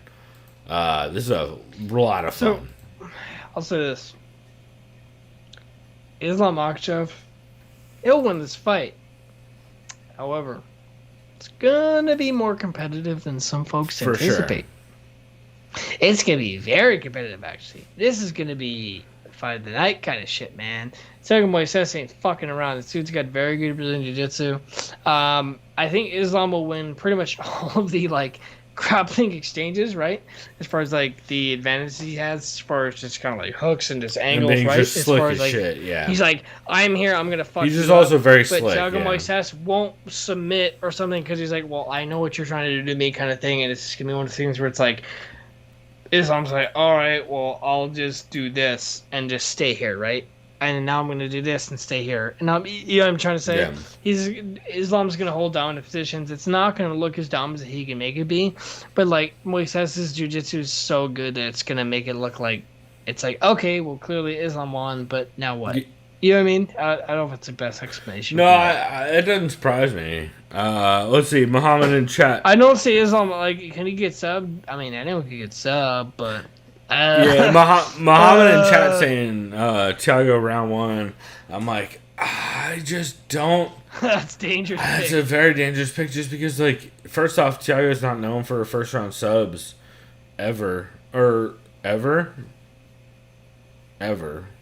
He's done one first round finish, and it was against Gleedson Cooties in a Contender Series in 2018. I think a big part of what it's going to come down to is, can Islam Makhachev absolutely dominate position, or does this become ugly scrambles in which they have to brawl their way into positions? Because I think that's going to make a big difference. But yeah, man, I gotta lean Islam Makhachev as well, just off of honestly, I think Thiago Moises probably has definitely has the stiffer competition, and he's shown up more against them, especially against big wrestlers. But I have a lot of trouble figuring that Islam Makhachev isn't going to be able to at least grind out a very ugly decision. You know? Yeah. Where are you at? Same? I agree. No, I have Islam for sure. Do you think Islam is champion a year from now? Because I don't. I know a lot of people say that. Not a year from now. Not a year from now. He's still young. Maybe over time, but he is still at the point where I would put him in the early the mid career Khabib, Gleason, Tebow kind of range, where they're bangers and they absolutely dominate motherfuckers, but also they haven't necessarily Gleason Tebow has faced Drew Dober and Davi Ramos, and Keyshawn Johnson and Gleison Tebow. I don't know. And like he has faced some very tough style matchups, but like not what people would consider current top 10s or current top 15s necessarily. Like, but he's right on that. If he gets this win, you need to give him like a top 10 dude stat, because it's gonna be embarrassing if you don't. You know, I mean, especially with fucking Thiago Moises having recent wins over Alexander Hernandez, Bobby Green, and Michael Johnson. Like, yeah, that's a fucking hell of a run. You know. I agree. Beautiful, man. Anything else you want to add to this shit before we get out of here? No, man, that's it for me. Hell yeah, everybody. Well, as always, you guys can find us at soundofviolence.com. You can hit us up, TSOV Pod at Twitter. Email us at sovpod@gmail.com. It's been so long since I've had to do an outro read. Chris, you got anything you want to plug?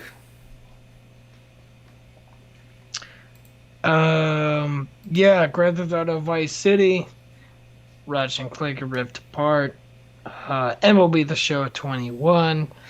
What's your PSN name? Throw it out there so people can come play with you. Bunts, like BUNTS, so like a bunt in baseball, and then it's like an underscore, capital N underscore, and blunts. Because I love the green. You freaking kidding me? I love weed, as Comedy would say. That's right. Bunts and blunts, yeah.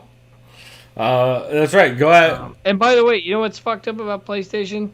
I read if you change your name, it might affect like the save progress from so many games. Like, what the fuck is up with that bullshit? Like, how do they fuck that up so bad? That's Dude, fucking their embarrassing. save game shit is. You kidding me? There's like, how their dumb is save that? game shit has been broken since PS2. Honestly, it's so embarrassing. It's dumb. It's very bad. It's embarrassing because you know what I'm gonna change it to. Have you seen the video of that asshole, the fucking Trumper, where he's like, "You're not that guy, pal. You're not that guy." Have you seen that video? Oh yeah. Yeah, you know that. Yeah. I was gonna change it to "You're not that guy, pal," and I was like, "Oh wait, but it's probably gonna lose our progress." I was like, "Fuck that." I was like, "Come on." You know what I mean? Like, it's some harmless shit, and it's like you potentially lose your save progress. It's like, what's the fucking point? What a joke. It's a big fucking hassle. So, on that note, we are outro. As always, like I said, you guys can find us TSOV Pod on Twitter. Hit us up. Let us know your MMA podcast recommendations, please. I'm always looking for recommendations on episodes, podcasts, anything. If you hear an episode that you fucking love, please tweet it to me so I can listen to it. If you know a show that I'm sleeping on, please tweet it to us so we can listen to it. Because we're just trying to spread love to the MMA community. I forgot to say this at the beginning, but we aim to be a form of mutual aid for the MMA podcast community. So much love to everybody involved. Semi-objective approach. Yeah. So much love to everybody involved. And on that note, I'm going to go ice my broken ass foot. And we are out of here. Chris, you got anything else to say? That'll do it. Well, on that note, after 18 hours of this recording, we outro, y'all. Hey, hopefully, Chris, are we doing next Thursday or what? Let me check my schedule. We're going to find out right now, y'all. Let's see. You said next Thursday? Yeah, you want to keep this schedule going? Late night Thursday recordings? Thursday. It looks like I'm closing till 10, so no Thursday. God fucking damn it. Okay, we'll figure it out. Yeah.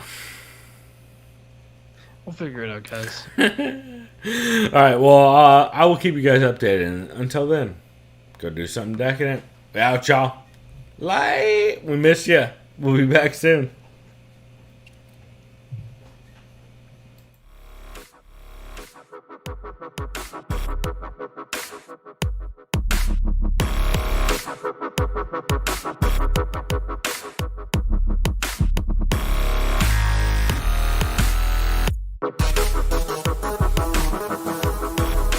Liked by the sound of violence.